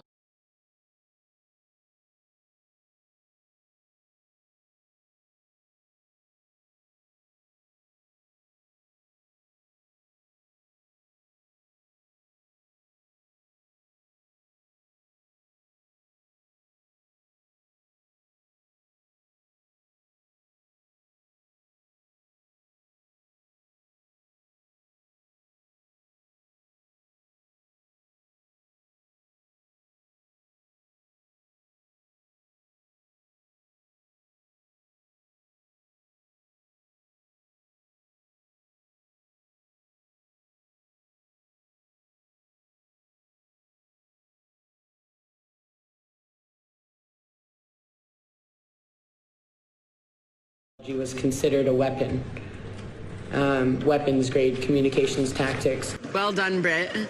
Looked quite tough, and you did okay. With a winky face, little emoji. Since their whole attempt to have him employ a company to help. Yeah, sorry about that, guys. Not sure what happened there. I'll try to back it up. Seemed like the audio went down for a second there on the feed, so I'll try to back it up just a hair. Like I said, if you guys want to watch this video HD without buffering or audio issues or whatnot, you can watch it for free on my website, millennialmillie.com. It is free. It's up there for everyone to watch. So if you're getting annoyed with YouTube and all the buffering and craziness, feel free to jump over there. But if you want to stick it out with me, then, stick it out with me. All right, let's go back to it. If I wasn't me, I would say yes, that's what it looks like. They were supposed to sway him because they were supposed to give up the goods to match the Russia hack. Why would they be running an IA operation that would be helping Trump win? Because then we just make it look like Russia was running the Cambridge Analytica program too. And it admits to it right here. I am headed to Washington, D.C. for my testimony for the Mueller investigation. I definitely didn't think that while we're sitting there counting votes that some of those votes were made by people who had seen fake news stories paid for by Russia on their Facebook page. Yeah, I worked at Cambridge Analytica while they had Facebook data sets. Went to Russia one time while I worked for Cambridge. I visited Julian Assange while I worked for Cambridge. Pitched the Trump campaign and wrote the first contract. I have an email from one of our senior data scientists that said that we were actually using Facebook-like data in our modeling. The methodology was considered a weapon, weapons-grade communications tactics. Well done, Britt. Looked quite tough, and you did okay. With a winky face, little emoji. Since their whole attempt to have him employ a company to help him win and use these psychological operations that the left was using, I mean, they're doing it, we should do it, and he didn't. And that's in the Mueller report. That's in the New York Times. There are several instances where he's rejected the opportunity to take advantage of influence operations, be it IIA supported or just your standard run-of-the-mill influence operations. I'm more connected to Cambridge Analytica. Cambridge Analytica is a company that Bob Mercer owned. Bob Mercer has given me money in the past to conduct certain political operations. So it's no surprise that this same political operative has been on the financial receiving end by the former owner of Cambridge Analytica. You called me an IIA asset, which nobody's ever pointed out what an IIA asset is. You made up a term. Nobody's ever pointed out what an IIA asset is. You made up a term so that people would cling on to it. You're a very nasty woman. What is the Lincoln Project? I looked at that and I'm like, okay, this is just an IA operation. George Conway is the founder, one of the founders of the Lincoln Project. But as soon as I scroll down below his name, everybody on there were like former McCain campaign people, McCain analysts, all these people from McCain in 2008. The Lincoln Project and John Kasich, they've become faces of the Never Trump movement. And according to the Washington Post, the Lincoln Project pledges to support a Biden presidency and actively work against Republicans who oppose the former vice president. If you look at the Republicans that they've been affiliated with in the past, folks like John McCain, John Kasich, John Huntsman.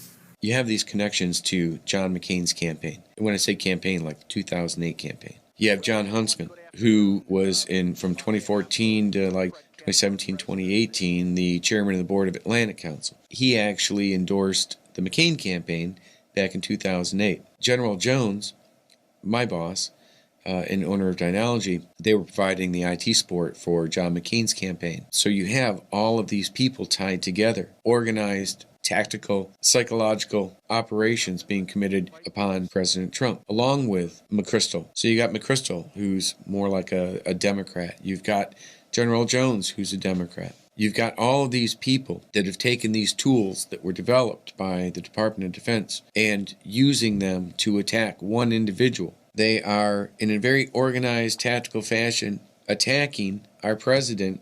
Think about the implications that Dynology and Anonymizer have since commercialized these weapons of war into products available to anyone who can afford them. We did a lot of work with this company called Anonymizer. Anonymizer, they helped provide some anonymity for us. We had built out a network called Ion, which you would actually think would be like a classified thing. But then I look online just recently, and I saw that that company had taken the Ion network, which was Dynology's. We had actually developed that and such. But they've taken that proxy, non-attribution, even misattribution capability and made it available commercially. What is Ion? So Ion was basically a non-attributional network. It helped provide the anonymity, non-attribution, misattribution capabilities. If I'm representing myself as someone who's living in Baghdad and I'm in a chat room or something where the admin of that chat room can look at my IP and say, oh, he's in Virginia, you know, he's going to say, okay, what's up with this? It's the same way that hackers, they can make it look like a hack came from China or came from some other, or even from Russia, right? By making it look like the IP address was from that region when anyone could have done it from anywhere. Yeah, absolutely. I can make it look like I'm anyone coming from anywhere. I've had these capabilities tested out with all the different agencies, so I know they're pretty solid, and it's always changing. There are literally organizations out there that build these capabilities. Taxpayer pays them to build these technologies and build these capabilities, and then they turn around and they license them for commercial availability. So you guys are catching that, right? Basically, how ridiculous is it for the Democrats to create all these talking points that Russian bots were the ones that, you know, they're behind all of this election meddling and everything else, right? When they should know that the military-industrial complex has developed for the military through private channels and then sold into private commercial channels technology that clearly can do misattribution and to anonymize hacks or accounts or bots, so to speak. So to try to claim that, oh, Russian bots, well, anyone that has this technology can just make it seem as though they were Russian accounts when they could be coming, like you said, from Virginia. They could be coming from our own backyard. It just points out how ridiculous this narrative that the mainstream media and that these swamp puppets created is. Technologies were demonstrated to exceed the U.S. intelligence community's ability to pinpoint their source of origin. The ability to undermine U.S. national security and the interests of the American people is staggering. It just seems so wrong that all of these military weapons that were developed with taxpayer dollars were somehow able to be put into the private sector so all these private corporations could profit off them and use them on Americans. Yeah. How does that happen? Well, and then how does that impact national security? Because the government hires these companies to develop non-attribution, misattribution proxies so that we can not be seen, and then they sell them to presumably people who we could be trying to watch, right? So it's making our job even harder.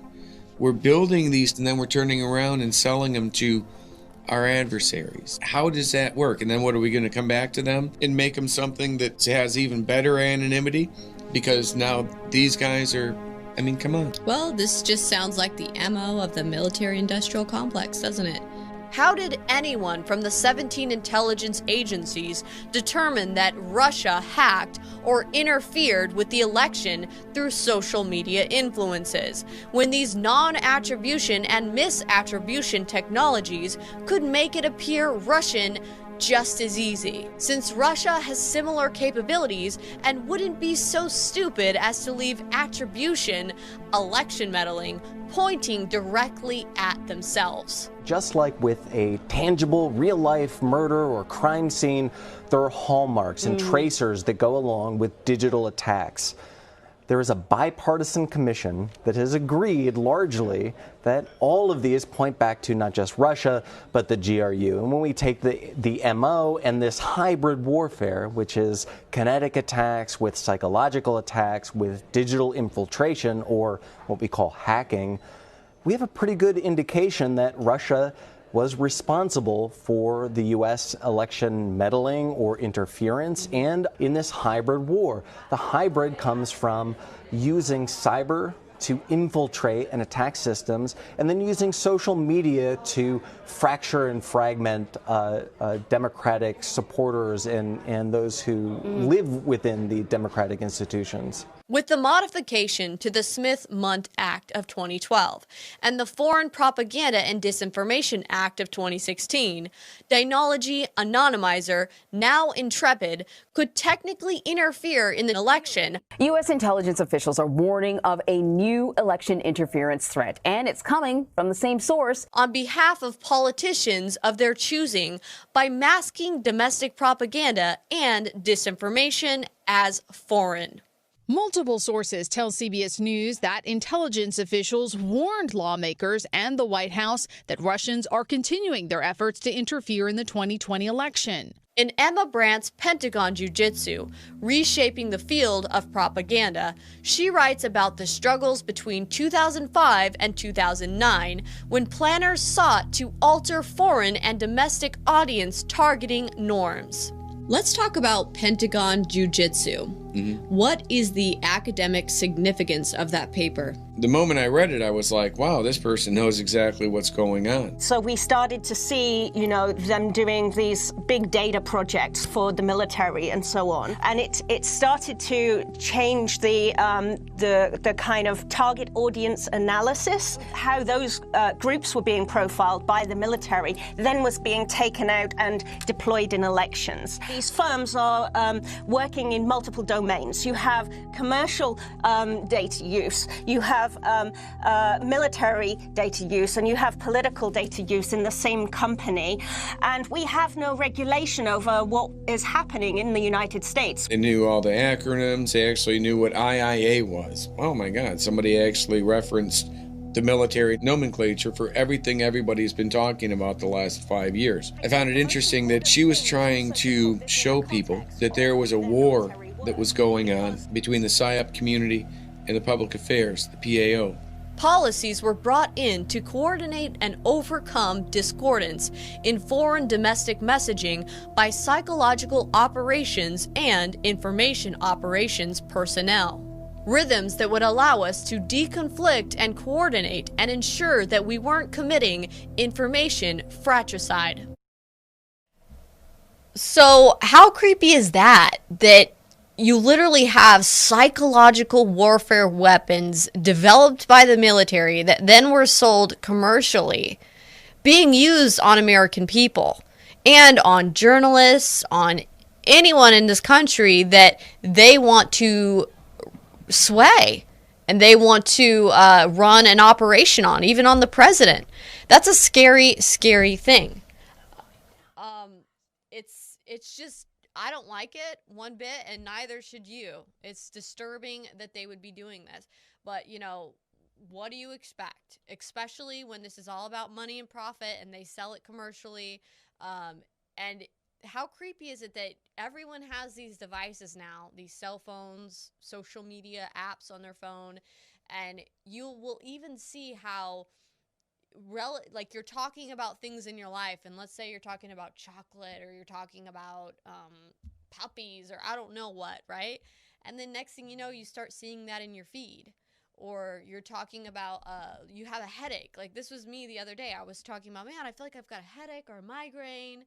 Next thing you know, I'm being targeted with migraine ads, literally. And I don't think I was ever targeted with migraine ads before, and it was just really creepy. So we know how sophisticated this technology can be. So it's really concerning when you have psychological warfare weapons that were developed using some of the top psychiatrists and psychologists in our country, okay?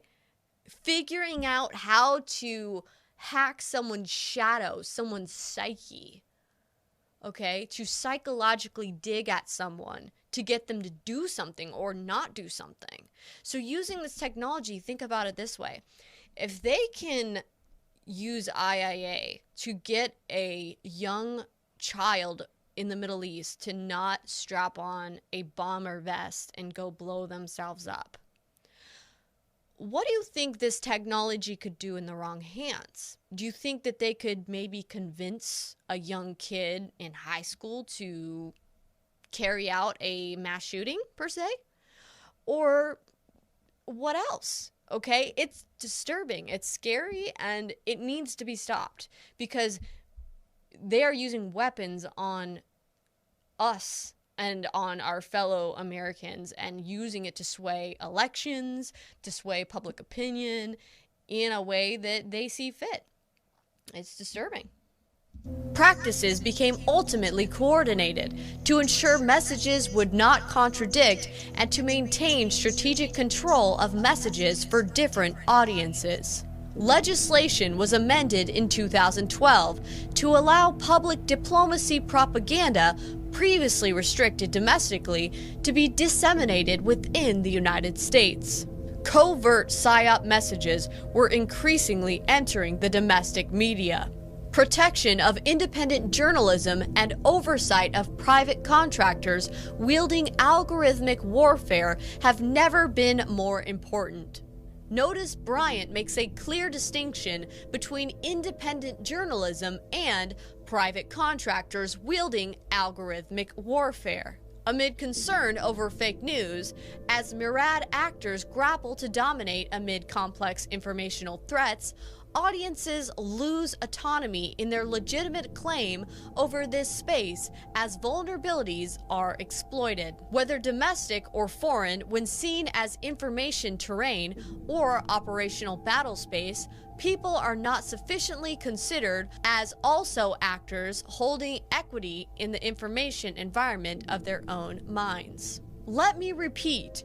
People are not sufficiently considered as holding equity in the information environment of their own mind. Let's call the PAO journalists. Because if you're an American and you're a journalist and you're working for the PAO and you then leave there and go to work for someone else, like let's say USA Today later on, and you were paid to write articles for the PAO in the military, or let's say you're in the Navy, let's say you work for a public affairs office in the Navy, and let's say you're paid to do a certain narrative or put a certain story out, and then you leave that job, can you be trusted, having been paid to disseminate a narrative before by the Defense Department, to be sitting in that chair telling people what they're supposed to be trusted to believe? So when the PAO pays someone overseas to disseminate a narrative and that person comes back and goes to work, what we're defending is the people's right to know. As a journalist in the U.S., how do you know? Their trust has been destroyed. That was the argument Emma was trying to make in that. That was the argument that the PAO, the Public Affairs Office, that was the debate they were having with the PSYOP. If you are damaging the credibility of our establishment, then you are endangering First Amendment protections. You're endangering freedom of the press. You're damaging the Constitution. If we continue to accept or even participate in the use of military-grade PSYOPs by mainstream media, social media influencers, and bloggers alike in order to control the narrative and counter-narrative, we risk not only losing a free, healthy, and independent press, but we risk losing our minds.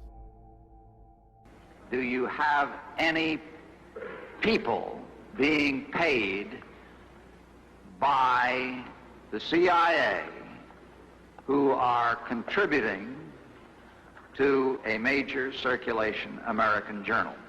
We do have people who submit pieces to American journals. Do you have any people paid by the CIA who are working for television networks. This, I think, gets into the kind of getting into the details, Mr. Chairman, that I'd like to get into in executive session. Mainstream media, or legacy media, has a long history of intelligence operatives and their prodigy running the news. Mika Brzezinski, her father is, the father of influence operations and psychological warfare. A towering figure in American foreign policy, an extended member of the NBC News family as well. Zbigniew Brzezinski. Jillian Turner, Fox News host, was also vice president of Jones Group International, doing an interview with her old boss and my old boss. Chris Wallace's father, Mike Wallace, was a Navy communications officer. I'm Mike Wallace. My name is Mike Wallace. I'm Mike Wallace. I'm Mike Wallace. You've said that you could do a better job at negotiating an arms control agreement with the Soviets than some of these professionals who've been trying to do it for years. I didn't say me, Mike. I said somebody has to do it. If it were me, that'd be fine. I could do it. Somebody has to help this country, and if they don't, the country and the world are in big trouble. Anderson Cooper interned with the CIA. Hey, Anderson, we had a great interview last time. I was wondering if you get a chance to look into Operation Mockingbird? You know what that is. You're talking about something, from the 1950s, dude? 1970s, official declassified program, how the CIA infiltrated the mainstream media from the higher up. Right. It's declassified. I read about it in college, yes, I do. Thanks. The View is a classic example of IIA, having so-called Republican Never Trump. Yeah, notice how Anderson Cooper tried to play that off like, oh, I read about it in college. Yeah, you also interned for the CIA in college, but at first you tried to play that off as though you just somehow, oh yeah, I just grazed across it and came across it in college. Yeah, you interned for the CIA. Give me a break. On a liberal-based program, like Meghan McCain, the daughter of John McCain, whose 2008 campaign is connected to nearly everyone involved in the coup against President Trump. We are back with a man who needs absolutely no introduction. Joe Biden himself is here. You may remember when you were a little kid, your dad took care of my bull. And Abby Huntsman, the daughter of John Huntsman Jr., who was instrumental in the Countering Foreign Propaganda and Disinformation Act of 2016. Please welcome live from Russia, Abby's dad and serious? U.S. ambassador to Russia, John Huntsman. There they are. And however, influence operations are strong within alternative media as well. How many IIA assets are you aware of are in social media as influencers? Just doing the math on what I knew for a fact in ways that I cannot always, in ways that I can't extrapolate any further on.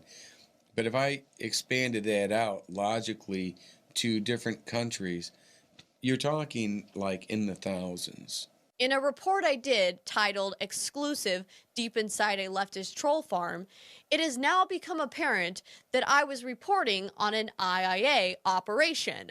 I just didn't realize it at the time. We were able to watch this troll farm in action. Our undercover also gained access to detailed instructions about meme generation and content to troll.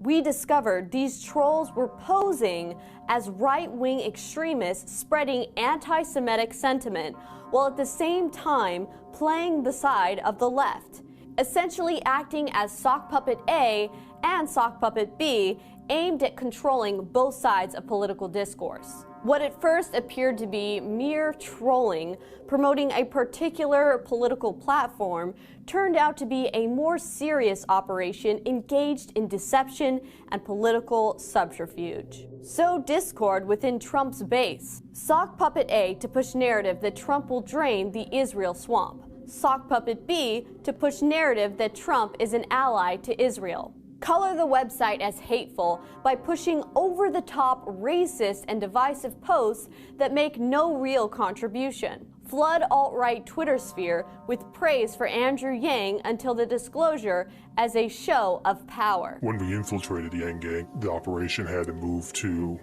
the Groypers carrying the whole thing. Let's not forget, Oliver Darcy started tweeting exact talking points, lock and step on time with the Yang 2020 Discord instructions.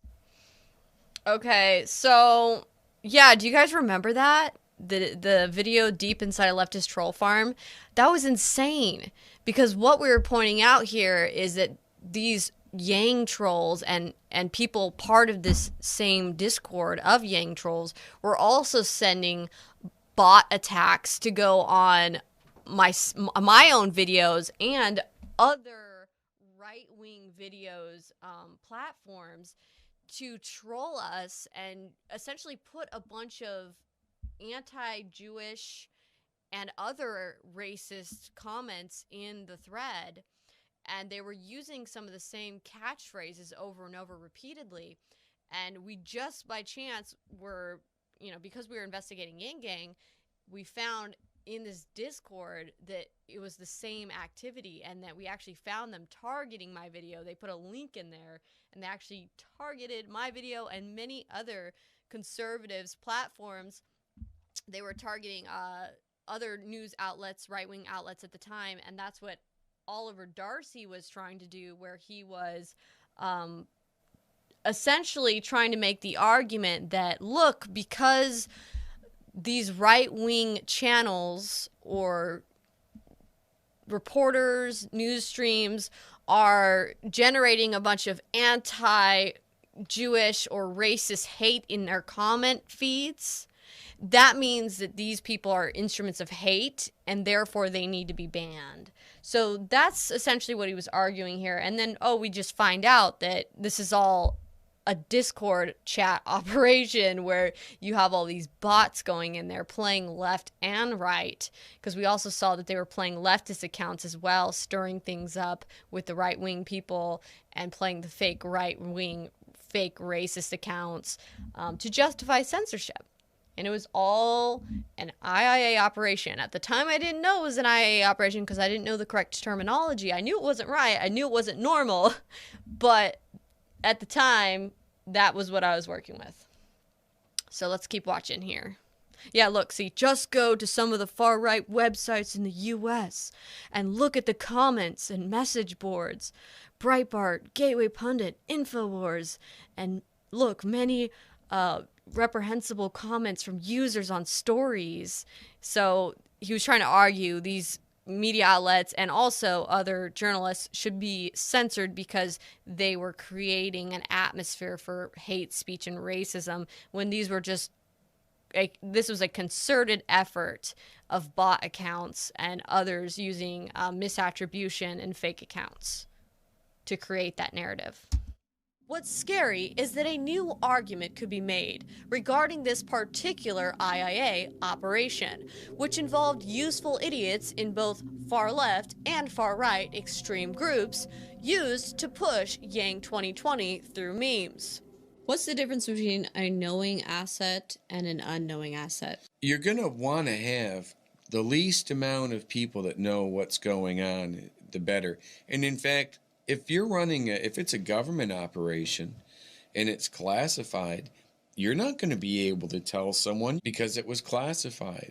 Actually, you'll find that most people don't really know any of what's going on above them, or if they know anything, it's only a very small amount. Few people like myself and Jones or somebody who absolutely have to be involved in creating it are going to have the understanding of all of these things. If you're doing it, okay, I get it.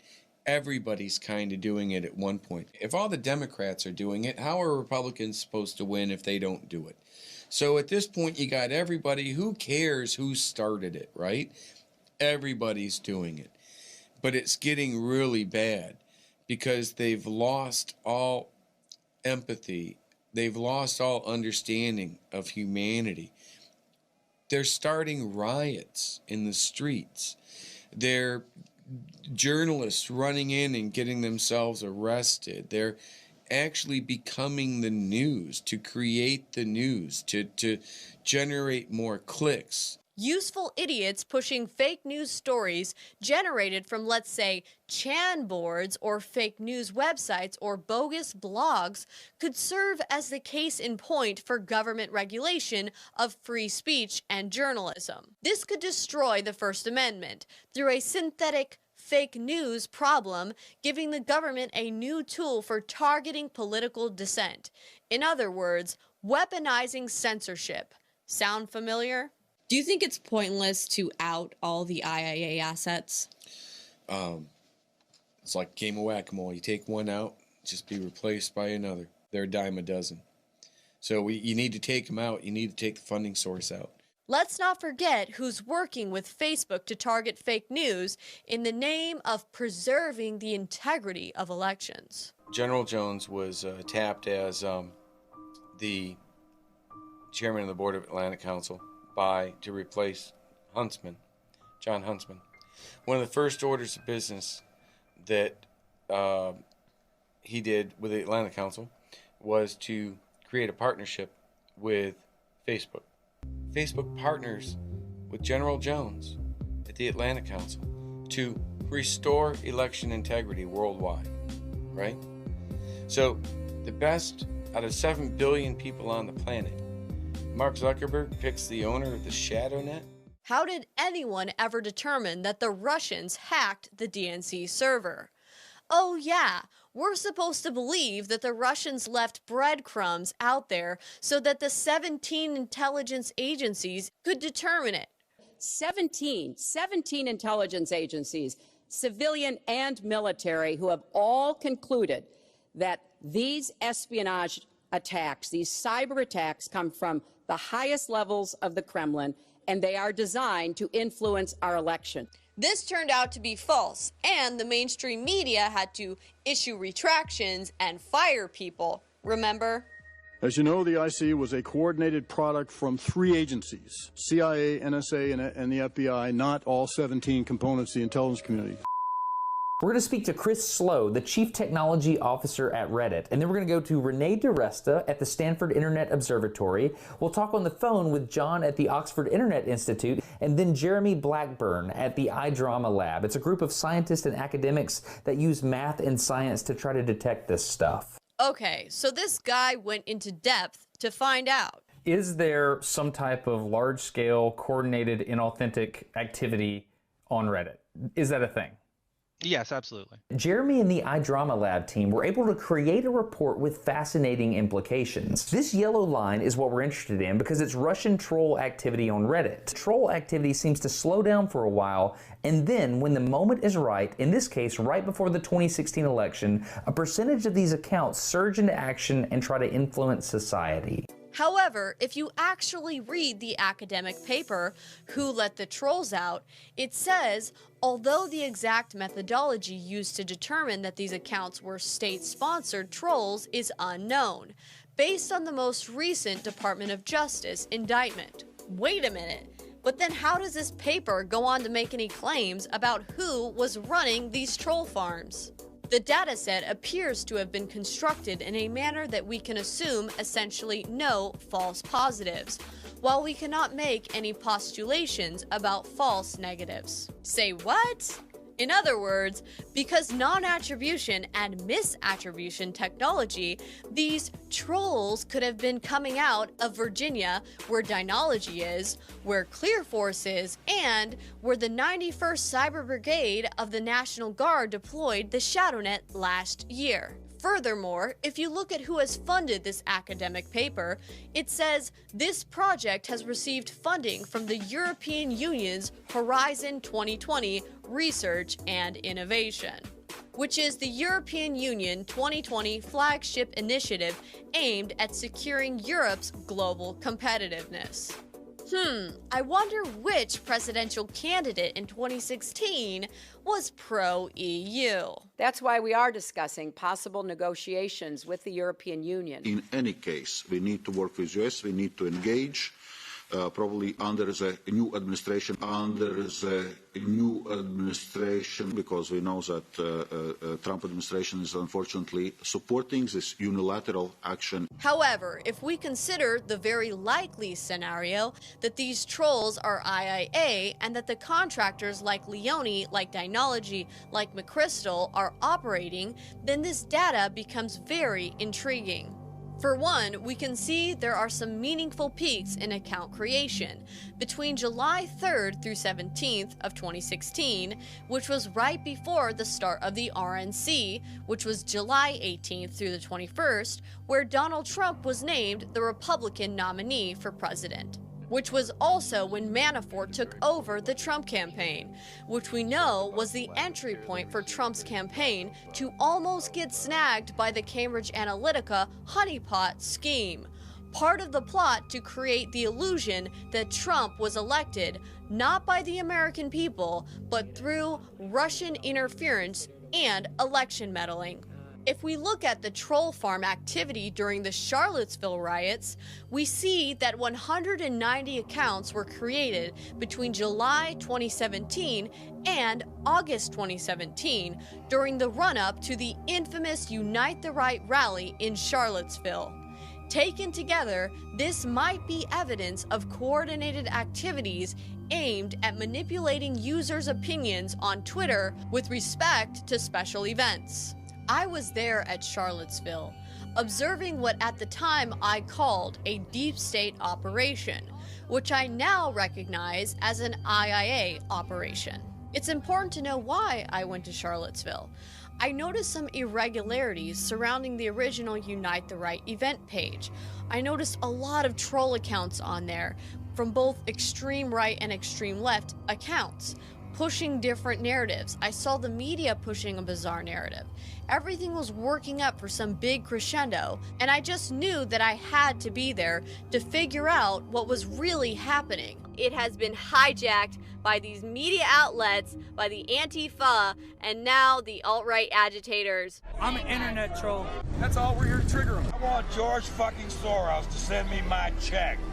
I'm an outside agitator. This guy, I recognize him. He was at the RNC. He's a organizer for Occupy. The rally's organizer, Jason Kessler, he says he attended Occupy Wall Street event. I'm kind of a free agent. You know, I kind of bounce around. I got a few friends from every group.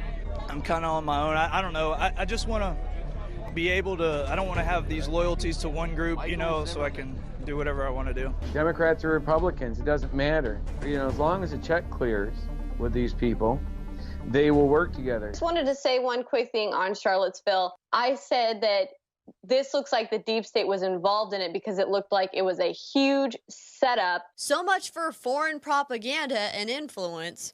We're actually looking at domestic propaganda and influence to control our elections. If you can make a conversation into a two-sided thing instead of a three-sided or four-sided, whoever-sided thing, it becomes much easier to control it, right? If there's two very clearly opposing points of views, black and white, now it's easier to control the narrative because people get locked into one of those points of views or the other. Should we be surprised that this YouTuber seems to know so much, yet skirts the line, somehow avoiding a subject everyone in this video should know about if they are experts on social media manipulation and influence operations? Effective social media weapons, which can then be deployed to understand how these disinformation campaigns work. This particular troll operation was underway. What I think you're talking about is information operations. Sebastian Bay works for the NATO Strategic Communications Center of Excellence. NATO is fully aware of the destructive nature of social media manipulation. We have a team of investigators, and these are people who come from everything from the intelligence community to law enforcement. If the bad actor and the good actor are here, oh, you get to change the battlefield at any point you want. Exactly. Military is aware that this is a big deal. They know it's a big deal, and it's hard to win a war without a map. I don't know if it's ever been done. That's pretty good, dude. Sorry, but that looks way too much like IIA conducted by a public affairs officer as part of an information operation. For the past 15 years, I have been a federal employee, specifically something called a Department of Defense civil servant. It's because I'm not a journalist, I'm not a politician, I'm a rocket engineer. We, the men and women of the Army Test Evaluation. So how many of these online YouTubers or journalists out there do you think are just, citizen journalists or people that are just trying to investigate, and they're actually working in intelligence and working for the government? Isn't that interesting? And it's funny because a lot of them actually end up admitting it. So that's something interesting, but many of them probably don't. So how many people out there do we think are just regular people like you and me? And they aren't. It's a creepy thing, but, notice how much they seem to know about this information, but how they tailor it to fit a particular narrative. And then they leave out the whole capability of misattribution and try to pin it all on like Russian hacking and Russian bots. It's just another example, guys, of how intricate this all is. With the job of protecting soldiers by testing their equipment. Wait, what? This is getting ridiculous. So let's look at the IIA picture here. On one hand, we have the left, which is pushing the Black Lives Matter narrative that there's a major problem with police racially targeting African American men and killing them. Protesters turned out in droves, many for the first time, to call for change in a system they say discriminates against Black Americans. Then we have the Blue Lives Matter on the right, pushed by conservatives, where you're beefing up and trying to get more funding and resources to the police. With violence against police officers on the rise, a growing number of states are passing so-called Blue Lives Matter laws to classify violence against officers as a hate crime. In IIA, it's important to have a false dichotomy. False dichotomy is also known as false bifurcation or the either-or fallacy. Basically, what this is claiming that there are only two options when in fact there are more. So that both sides are fighting against each other, and neither side is actually putting forward a valid solution. A protest in support of police was met by counter-protesters angered by incidents of police violence. As they marched towards the 6-8 precinct in Bay Ridge, the two sides clashed. When you make it all about race, or you make it all about just blindly supporting the police in everything they do, you're excluding important conversations that need to be had to protect Americans' rights and civil liberties. The left and the right coming together to talk about police brutality and people having their rights violated as a whole. And in excluding those discussions, you're allowing for the establishment bulking up and beefing up the police while using technological advancements in algorithms and AI to further control the American population. They are now even saying, and they have articles written on this, about how we need to move towards having algorithms make decisions whether or not someone gets released on bond, or risk assessments whether or not a police officer should use deadly force or should be concerned about their safety based on these algorithms. They're saying that this is the solution to the racial bias that these police officers are inflicting on people. This is their Hegelian dialectic, so to speak. Some departments are also considering drone surveillance and body cameras equipped with facial recognition technology. This video from the maker of an AI-powered body cam demonstrates how the technology could be used to find a missing child. Not shown, how they could use it to track suspects. Meanwhile, cities across the country have embraced a predictive policing approach that focuses not on high-risk people, but on high-risk places, putting entire neighborhoods under watch. Problem, reaction, solution. The solution being technology in policing, which should scare us all. RoboCop. He is OCP's newest soldier in their revolutionary crime management program. Robo, excuse me, Robo. Any special message for all the kids watching at home? Stay out of trouble. What is NISPOM and how does it relate to Clear Force? NISPOM is kind of like the... So what's creepy about these heat lists or strategic persons lists that the law enforcement are already testing out in areas like Chicago and other areas, is that it's like they can scan a person's identity. Like, say they pull someone over they'll scan the plate, they'll scan the identity of the driver, whoever, and it's going to let the police know if a person is considered high risk or low risk or whatever. And that can be a scary thing, because they actually they reviewed many of these algorithm programs, and they found that oftentimes many people were listed as high risk people that never had any former arrests or criminal issues at all. So that's a scary thing. So why are these people being flagged as high risk when, you know, they've never been in trouble with the law before? Well, this is where you're going to connect.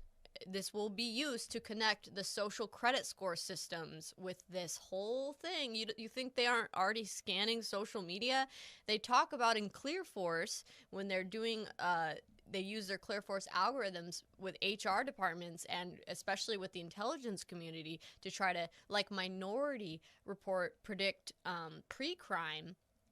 They do fish into and use the social media platforms. And, you know, most employers now look at people's social media to determine whether or not they're going to hire someone. But imagine an algorithm system doing it and combing through things. And maybe they could even comb into personal private messages. We don't know. Or things that happened years ago that were deleted. So it's a scary thing to think that these algorithms are going to be used now in a criminal justice setting, and in a setting with law enforcement. And think about how algorithms have been gamed against conservatives on social media, and how these algorithms could be gamed against political dissidents, journalists, or anyone that gets on the wrong side of the military-industrial complex.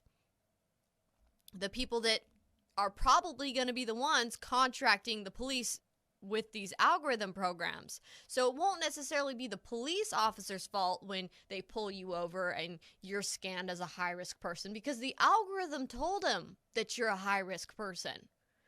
But see, who's creating the software, right? It's probably going to be some Silicon Valley techies working for some private contractor corporations that also contract out to the military. And that's a scary thing. That's something that we should not be okay with. And hey, isn't profiling, again, you know, that there are laws against that. We don't want that. But see, they're going to say this is the solution to these bad racist cops that are targeting these, you know, African American men that Black Lives Matter are all angry about. Gee, you don't think all these riots and all this these IIA operations being run on people, on left-wing people on social media, getting them angry by showing them video after video after video and all of this stuff of African Americans being targeted, so that it creates the image in their mind that this is their reality.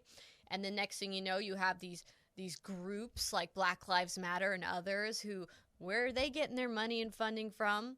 Who's organizing them? Who's giving them detailed plans like Momentum and remember Sunrise Movement, which, remember, that documentary is coming out.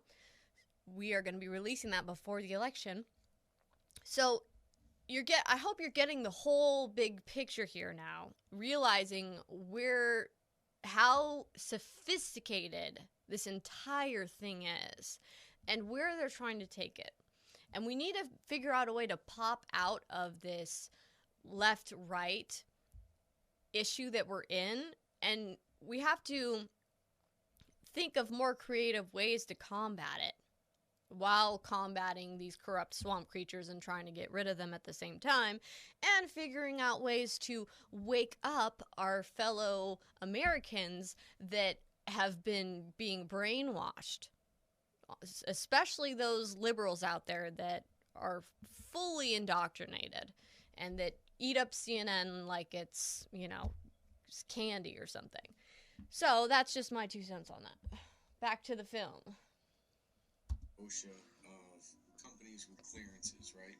So if you have an employee who has a government clearance like secret, top secret, NISPOM regulates what's involved with that to try to maintain security with it. After 2013 Snowden, Dynology decided, hey, let's build the ClearForce app, and they started working on the ClearForce application to create predictive behavioral models so that they could scrape social media.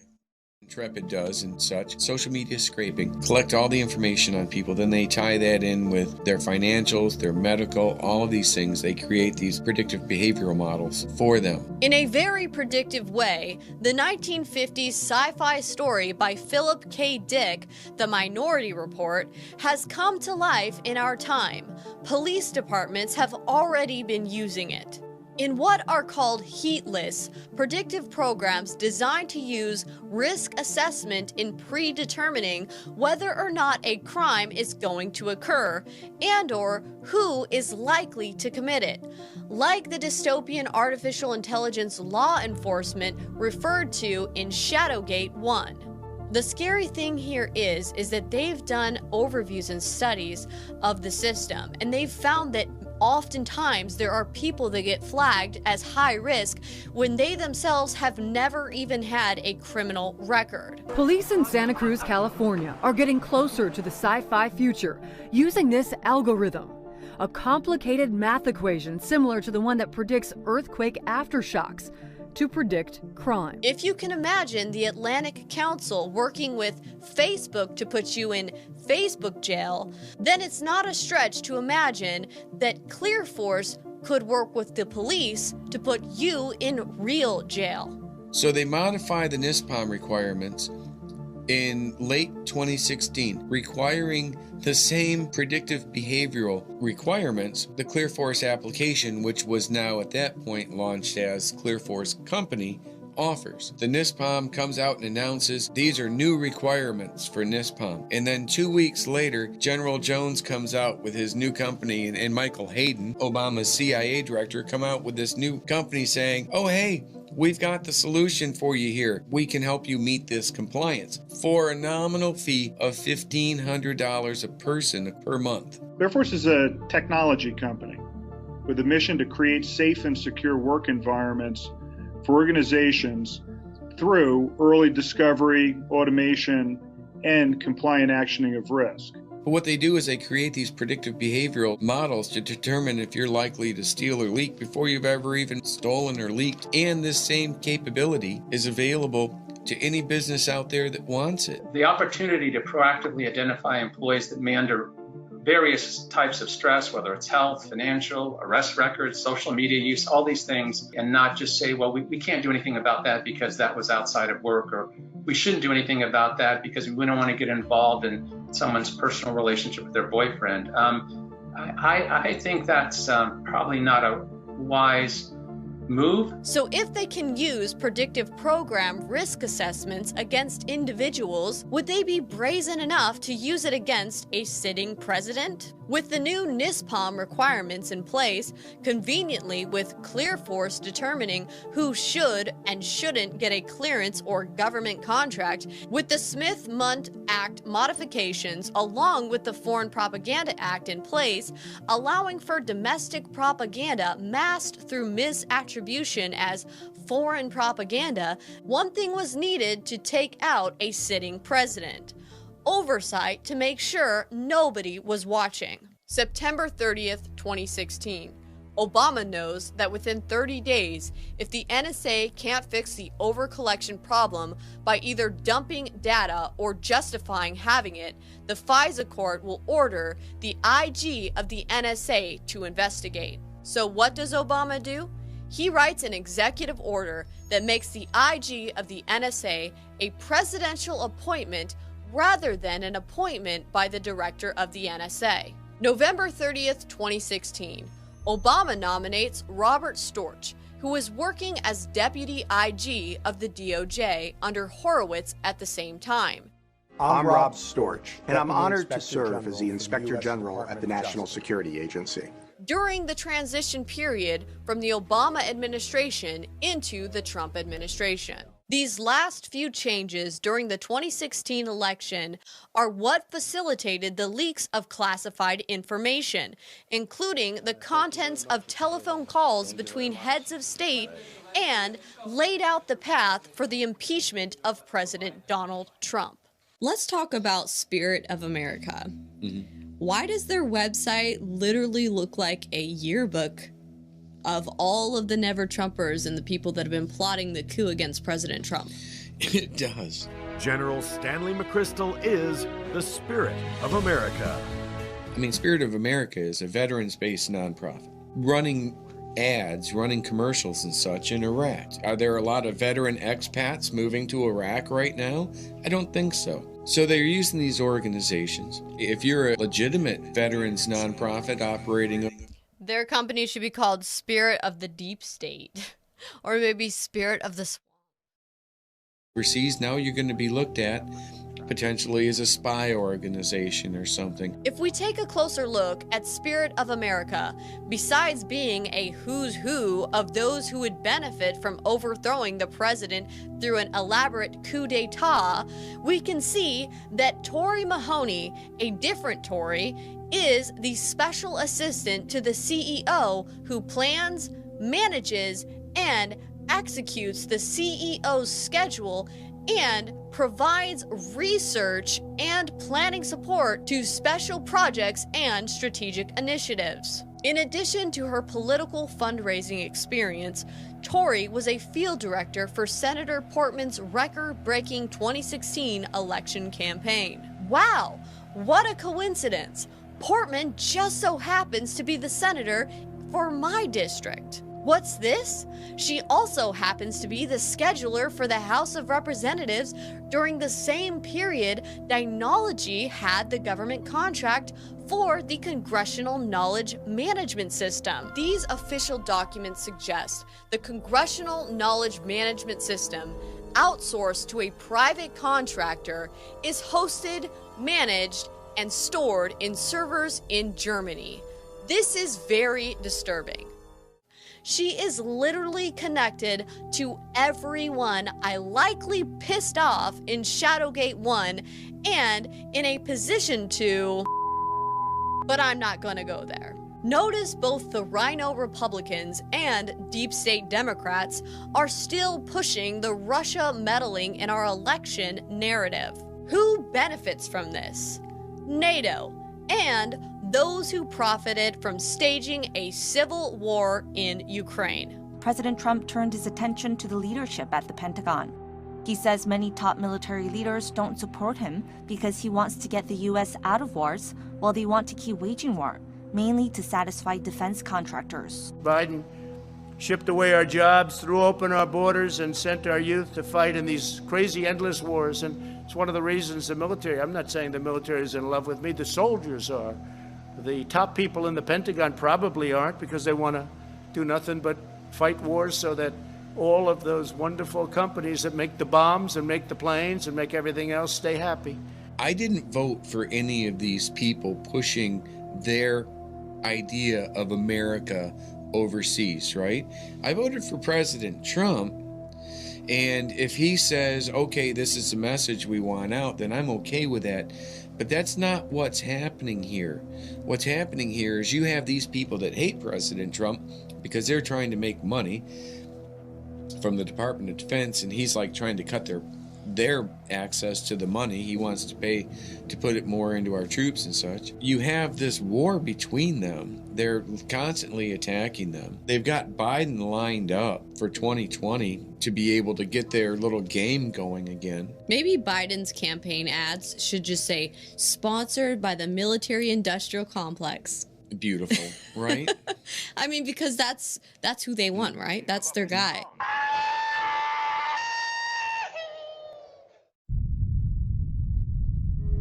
I'm Joe Biden, and I approve this message. You believe that Vice President Joe Biden would be a more effective commander-in-chief over the next 4 years?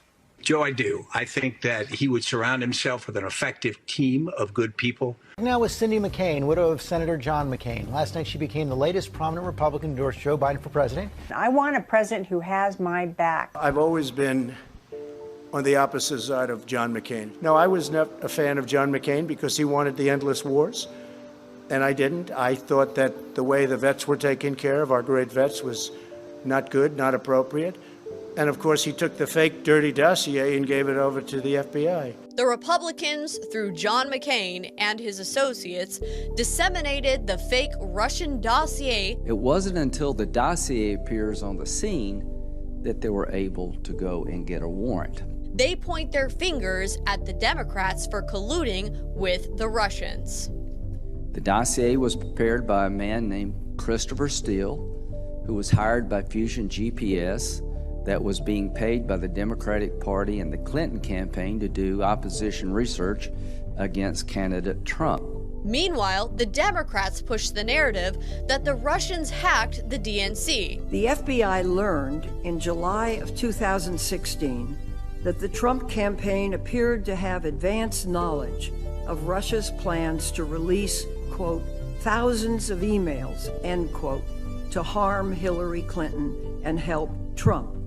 The FBI learned this 1 week after WikiLeaks published 20,000 emails that Russia had stolen from the Democratic National Committee's hacked computers. And that Paul Manafort, who just so happens to be John McCain's former campaign manager, gave social media data to the Russians to help Trump win the 2016 election. None of the Mueller report's findings of criminal charges rely on the Steele dossier. None of them. The so-called Russian dossier was part of a cover story, hiding the fact that the NSA overcollection problem was being used to spy on the Trump campaign candidate and now President Donald Trump, all the way up until March 15, 2020. The alleged impeachment whistleblower was actually a wiretap, hence supersonic hearing capabilities.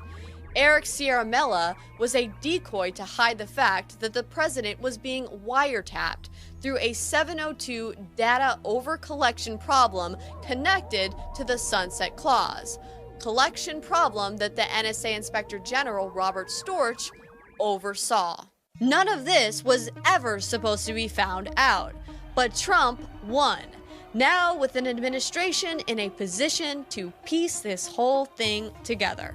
Which is why President Trump allowed the Sunset Clause of the Patriot Act, which legalized and enabled the FISA 702 collection of everyone's data, to expire on March 15th, 2020. But not before he...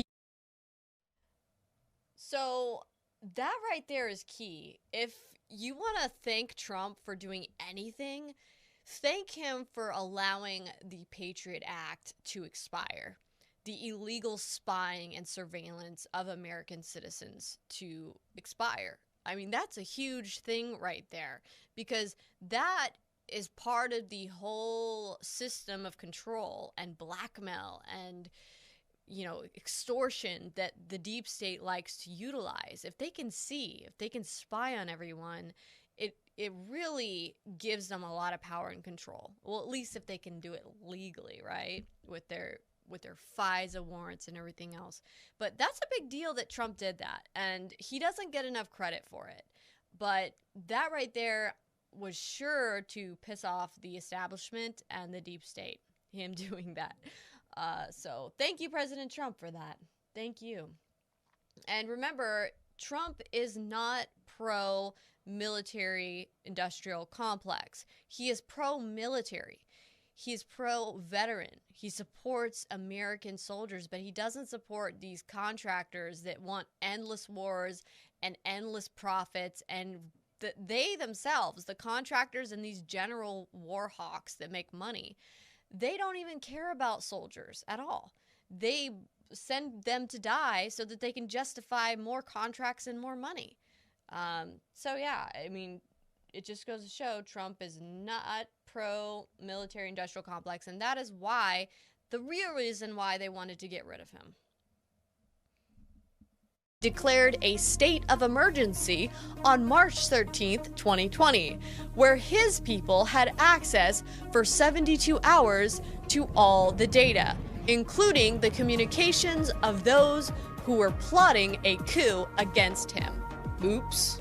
The military-industrial complex, which has been running both Republican and Democrat Party campaigns, used hacks as cover for removing and replacing memorandums of understanding, backdoor deals, blackmail, election meddling software, emails, etc. from the RNC and DNC servers. This all came to a head in 2016 when an unexpected mirroring of the DNC server created a situation where domestic meddling in elections could be found out. So non-attribution and misattribution had to be used to make it look like the Russians not only hacked the DNC and RNC servers, but leaked that information to WikiLeaks and the Trump campaign to falsely claim Trump was colluding with the Russians to win the 2016 election. But when the Trump campaign turned down the honeypot trap offer from Cambridge Analytica for social media influence operations, which was a setup to make it look like the social media data used by Cambridge Analytica came from the Russians, the shadow government's plot to create a scenario for impeachment of President Trump failed. So when President Trump spoke with the newly elected president of Ukraine, all hell broke loose. The Atlantic Council, Spirit of America, Joe Biden, the Inspector General of the NSA, people at the State Department, USAID, Jones Group International, a handful of retired generals, and their affiliated companies were in serious trouble. So the second attempt to impeach the president was kicked off. But it failed too. Though culpable, the FBI is low-hanging fruit, and James Comey is a fall guy. If we continue down this cover story narrative, then no one will ever be held accountable. We are here again today as part of the chairman's examination of Crossfire Hurricane, the FBI's Russia investigation. Crossfire Hurricane? More like Hurricane Electric being one of the server networks in Germany, inside the European Union, used for this elaborate scheme. What Millie had shown in her documentary with Patrick and Tori was really a first-class body of evidence that the President of the United States should assign a special team of prosecutors, a special inspector general to investigate and prosecute, because this really is the weak point where the whole house of cards of the deep state and Brennan and Obama and Holder and all of these people could come tumbling down over. You know, the only person we haven't brought up yet in this Shadowgate series is General Flynn. We have so many capabilities within the coalition, particularly our human intelligence collection. I think is actually it's one of the pieces, the components that helps us out quite a bit. Well, if you're going to talk about General Flynn, we have to talk about Khashoggi. So I reached out to Craig Timberg with Washington Post, do the story about technology that about a year later was when Jamal Khashoggi was murdered at the Turkish embassy. I believed he was an IAA asset. If we talk about Khashoggi, we also have to talk about Pakistani intelligence, the Awan brothers, Covington Law Firm. In 2016, I got a job at Covington & Burling, in-house security. Our duties were to protect materials, computers, all that stuff. Eric Holder, a high-value intelligence group. Been a part of the deliberations which have established this high-value interrogation unit as part of the decisions to close Guantanamo. Brennan, the CIA, Black Ops, all of that falls under that category. So how do we fix it? With the awakening. This is a wonderful opportunity for other military veterans, other intelligence officials who were contractors, and also who work in the agencies to come forth and join the ranks of fellow whistleblowers and fellow American patriots. Turns out Shadowgate is going to be a trilogy. This isn't a game, people, but these people are treating this like a game. And we need to stop that.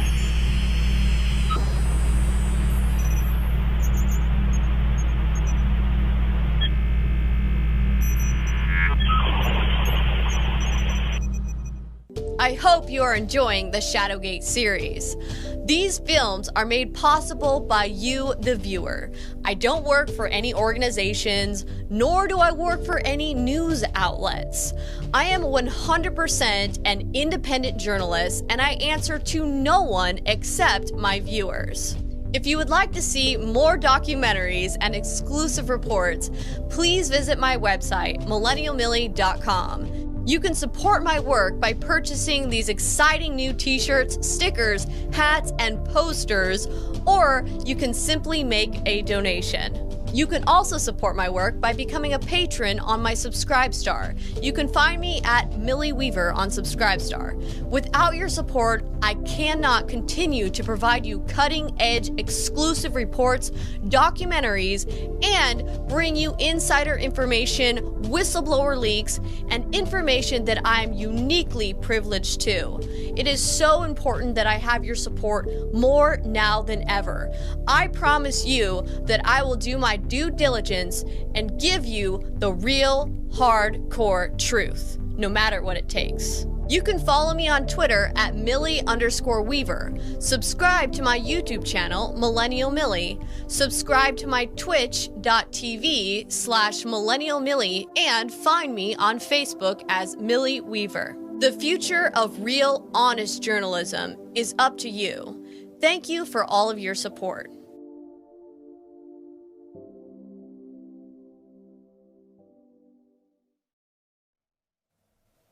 All right, guys, so there you have it. I hope you enjoyed Shadowgate 2. I'm so excited to have brought this to you and that we released this film today. I hope you guys enjoyed it. I'm going to enjoy reading through the comments and what people think about the film. So please remember to share the film. One of the ways that you can do that is you could share this feed, or you could also go to my website, millennialmillie.com, which would probably be the best way to share it. You can go to my website and share it directly via the article. So let me show you guys how to find it here. All right, so you can go to my website, millennialmillie.com, and at the very top on the home page, you'll see Shadowgate 2.0 full movie. And you just click on the article here, and there's some little dots up here, and you can share post. And at that point, you can share it on Facebook, Twitter, and then you can also link it to share on other social media platforms as well. So please get this movie out. It's up to us, the people, to share this film and get it out there for everyone so that people can be awoken to this information. You could also just share this feed, but I think that most people would probably prefer to just watch the film straight. But either or, you could share both. So that's one way you can find the article right there. And like I said, if you guys want to go back and watch the film, it's right here on my website where you can watch it uninterrupted. And if there were any latency issues or buffering issues, I do apologize. Sometimes things can get kind of bumpy with these live streams, but that's where you can watch it. Also, please check out the Shadowgate T-Shirts that we have. They are pretty awesome. I'm very proud of them. They're high quality T-shirts, nice soft shirts with wonderful graphics. The graphics are really high quality. I mean, your purchases help support our this project, which is to get truth out to the people. So please support my work. Here's the men's tee, men's Shadowgate tee. Here's the men's Drain the Swamp t-shirt. And it's, like I said, it's high quality graphics right there. Women's tee. There's also the women's Drain the Swamp t-shirt as well. So you can make a purchase there to support my work. I'd really appreciate it. And I will keep you guys up to date and updated on any updates regarding the Sunrise Exposed documentary that will be coming out shortly. And that's something you're not gonna want to miss. It is literally jam-packed full of information. The live video feeds of all these crazy leftists plotting insurrection in our country, plotting to not accept the election results, whatever they may be. I mean, they're going to plan they're going to plan protests and unrest. If Trump wins, then they're also going to protest Biden even if Biden wins. It's going to be kind of crazy. Just to hold Biden's feet to the fire to make sure he enacts these communist Green Party policies like the Green New Deal. So it's going to be a wild situation whether Trump wins or Biden wins, but definitely more wild if Trump wins. You think the protests are going to stop? No, it's only going to get crazier. So we got to get ahead of the curve, and we got to out these people so that the DOJ and other oversight agencies can do something to stop these little terrorist cells that think that they can just undermine democracy and go out and riot, and that think that burning down buildings is a legitimate form of protest. I mean, give me a break. That's disgusting. It's disgusting. And the rioting that we've been seeing is disgusting. These groups should not be being allowed to do this. So, nonetheless, please support Shadowgate 2. And like you guys saw, that was the little teaser for Shadowgate 3. Shadowgate 3 is going to talk a lot. It's going to go into Flynn and how Flynn was set up, how Flynn was targeted, and how he was targeted by the same people that were targeting Trump. It's going to talk about Eric Holder. It's going to talk about Covington and Burling, the law firm that first represented Flynn, and that they were malicious and who they really are. And we have a whistleblower that actually worked at Covington and Burling as private security and had keys to the whole building and access to it all. So you guys are going to be getting some really interesting, never before heard information in Shadowgate 3. You're going to want to see it. There's no guarantees as to an exact date for the release. We're trying as fast as we can, but like I said, the more support we get from you guys, the faster we can try to get things out. We would like to be able to hire people and get more help in here. Obviously, you guys have been bearing with me through this feed. I've kind of been running my own switcher here, if you haven't noticed, my own audio. That's why things have been a little bit bumpy, and I'm kind of new to it. So I think I've been doing a pretty decent job considering that I'm like talking to you guys and like running audio switchers and B-roll at the same time. But I know that there were audio issues, and I gave you guys forewarning, and I told you you could always just watch it on my website. So don't get angry at me. And I'm just going to say, I am getting better over time. So as I continue with these live feeds, I will get better. But the obvious ideal situation would be to be able to hire more people and to be able to get my own audio engineers and everything else. So please, like I said, support me. Support real, true, honest journalism. And get an awesome t-shirt while you're at it. I hope you guys enjoyed the film. And if you guys have any questions, you could contact me on my website. I do read my contact forum on there oftentimes, and I respond to people. So if you have any questions, you can contact me on my website, millennialmillie.com. And if you have any like suggestions, feel free to input them. Or if you are a whistleblower or have any privy information that you would like to come forward to, now is the time. We need you more than ever. And I promise whistleblowers that I will do my best to get your information out and even protect your identity if that is what you wish. So please contact me on my website, because we need more whistleblowers to step up and get information out to the American people, because it's do or die. Our country is on the line right now, guys. This is not just about, us or our little situations or whatever. This is about the entire big picture. This is about our future, our children's future. This is about our country. Whether our country goes to establishment control with absolute technological tyranny that wants to control us all, or if we maintain our values of, the Constitution and of rights and First Amendment, Second Amendment, all of that. That is what's on the line right now. So if you're a whistleblower, please contact me. And if not, please share this information and support us in whatever way you can. Even if it's just praying or if it's sharing things, commenting, whatever, your support is much appreciated. So thank you so much. I hope you guys enjoyed this little movie night with me and this premiere.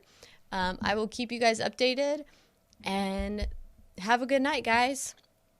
I always appreciate these live chats with you guys. So, goodbye.